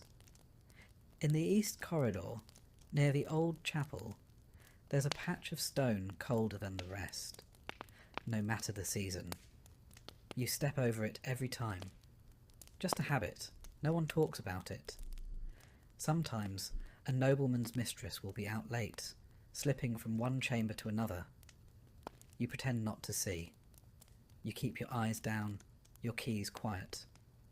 Secrets are not yours to keep, but they are yours to carry. You once caught the steward himself stealing candles, taking them from chapel stores to light his own hearth in winter. He locked eyes with you, said nothing. Neither did you. But a week later, you found a thick blanket folded on your cot. No explanation. You never mentioned it. These are the quiet trades of castle life. The unspoken debts and wordless bargains, made not in coin, but in silence and stitches. And you are fluent in them. In the quietest part of the night, just before the birds begin to stir, you sometimes pause beneath the great window overlooking the courtyard. You let the lantern hang low, just for a moment, and you look up. The stars shimmer, hard and cold, and far beyond reach. But they're always there. No matter what happened that day, no matter what burns or breaks, the stars return. You think of your mother's stories. She used to say the night had ears, that it listened to the women who worked while others slept. And maybe it does. You've whispered your share of wishes into its stillness, most of them practical, none of them answered. Still, the watching comforts you. You take a slow breath, stretch your aching arms, and begin walking again. The same halls, the same locks, the same long shadows. Because someone has to. Because someone always has. And tonight, as always, that someone is you.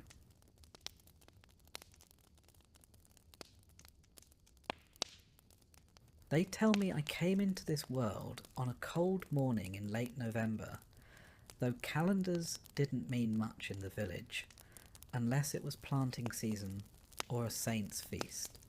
My mother gave birth to me on a pile of straw near the hearth, while my eldest sister threw more dung onto the fire and my father muttered something about it being another mouth.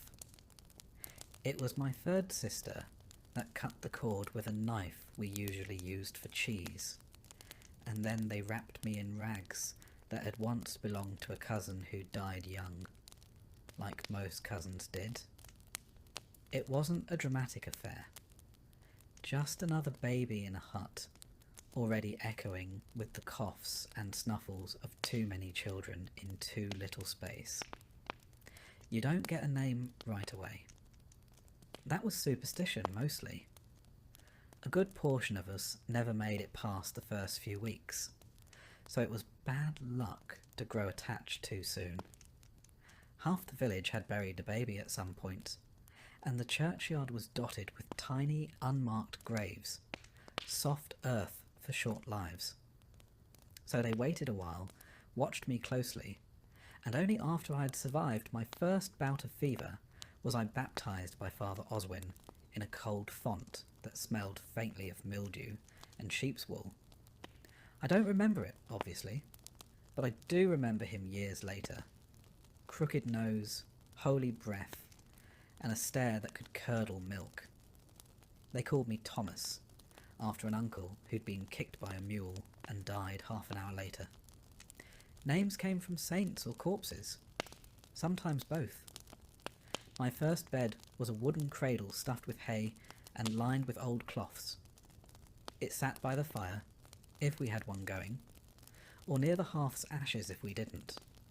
Our house, if you can call it that, was made of timber and wattle and daub, with a thatched roof that leaked every time it rained harder than a drizzle, which, in England, was most days.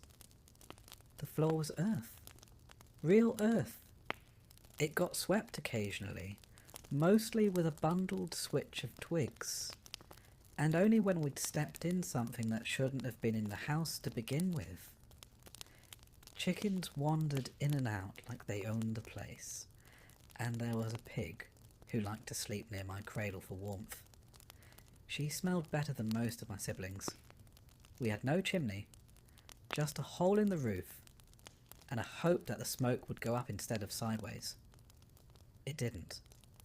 Everything, clothes, hair, skin, reeked of smoke, the kind of scent that burrows into your bones and never quite leaves. As a babe, I was lucky to have milk. Some weren't. Wet nurses were a luxury, and most mothers fed their own if they had enough to give.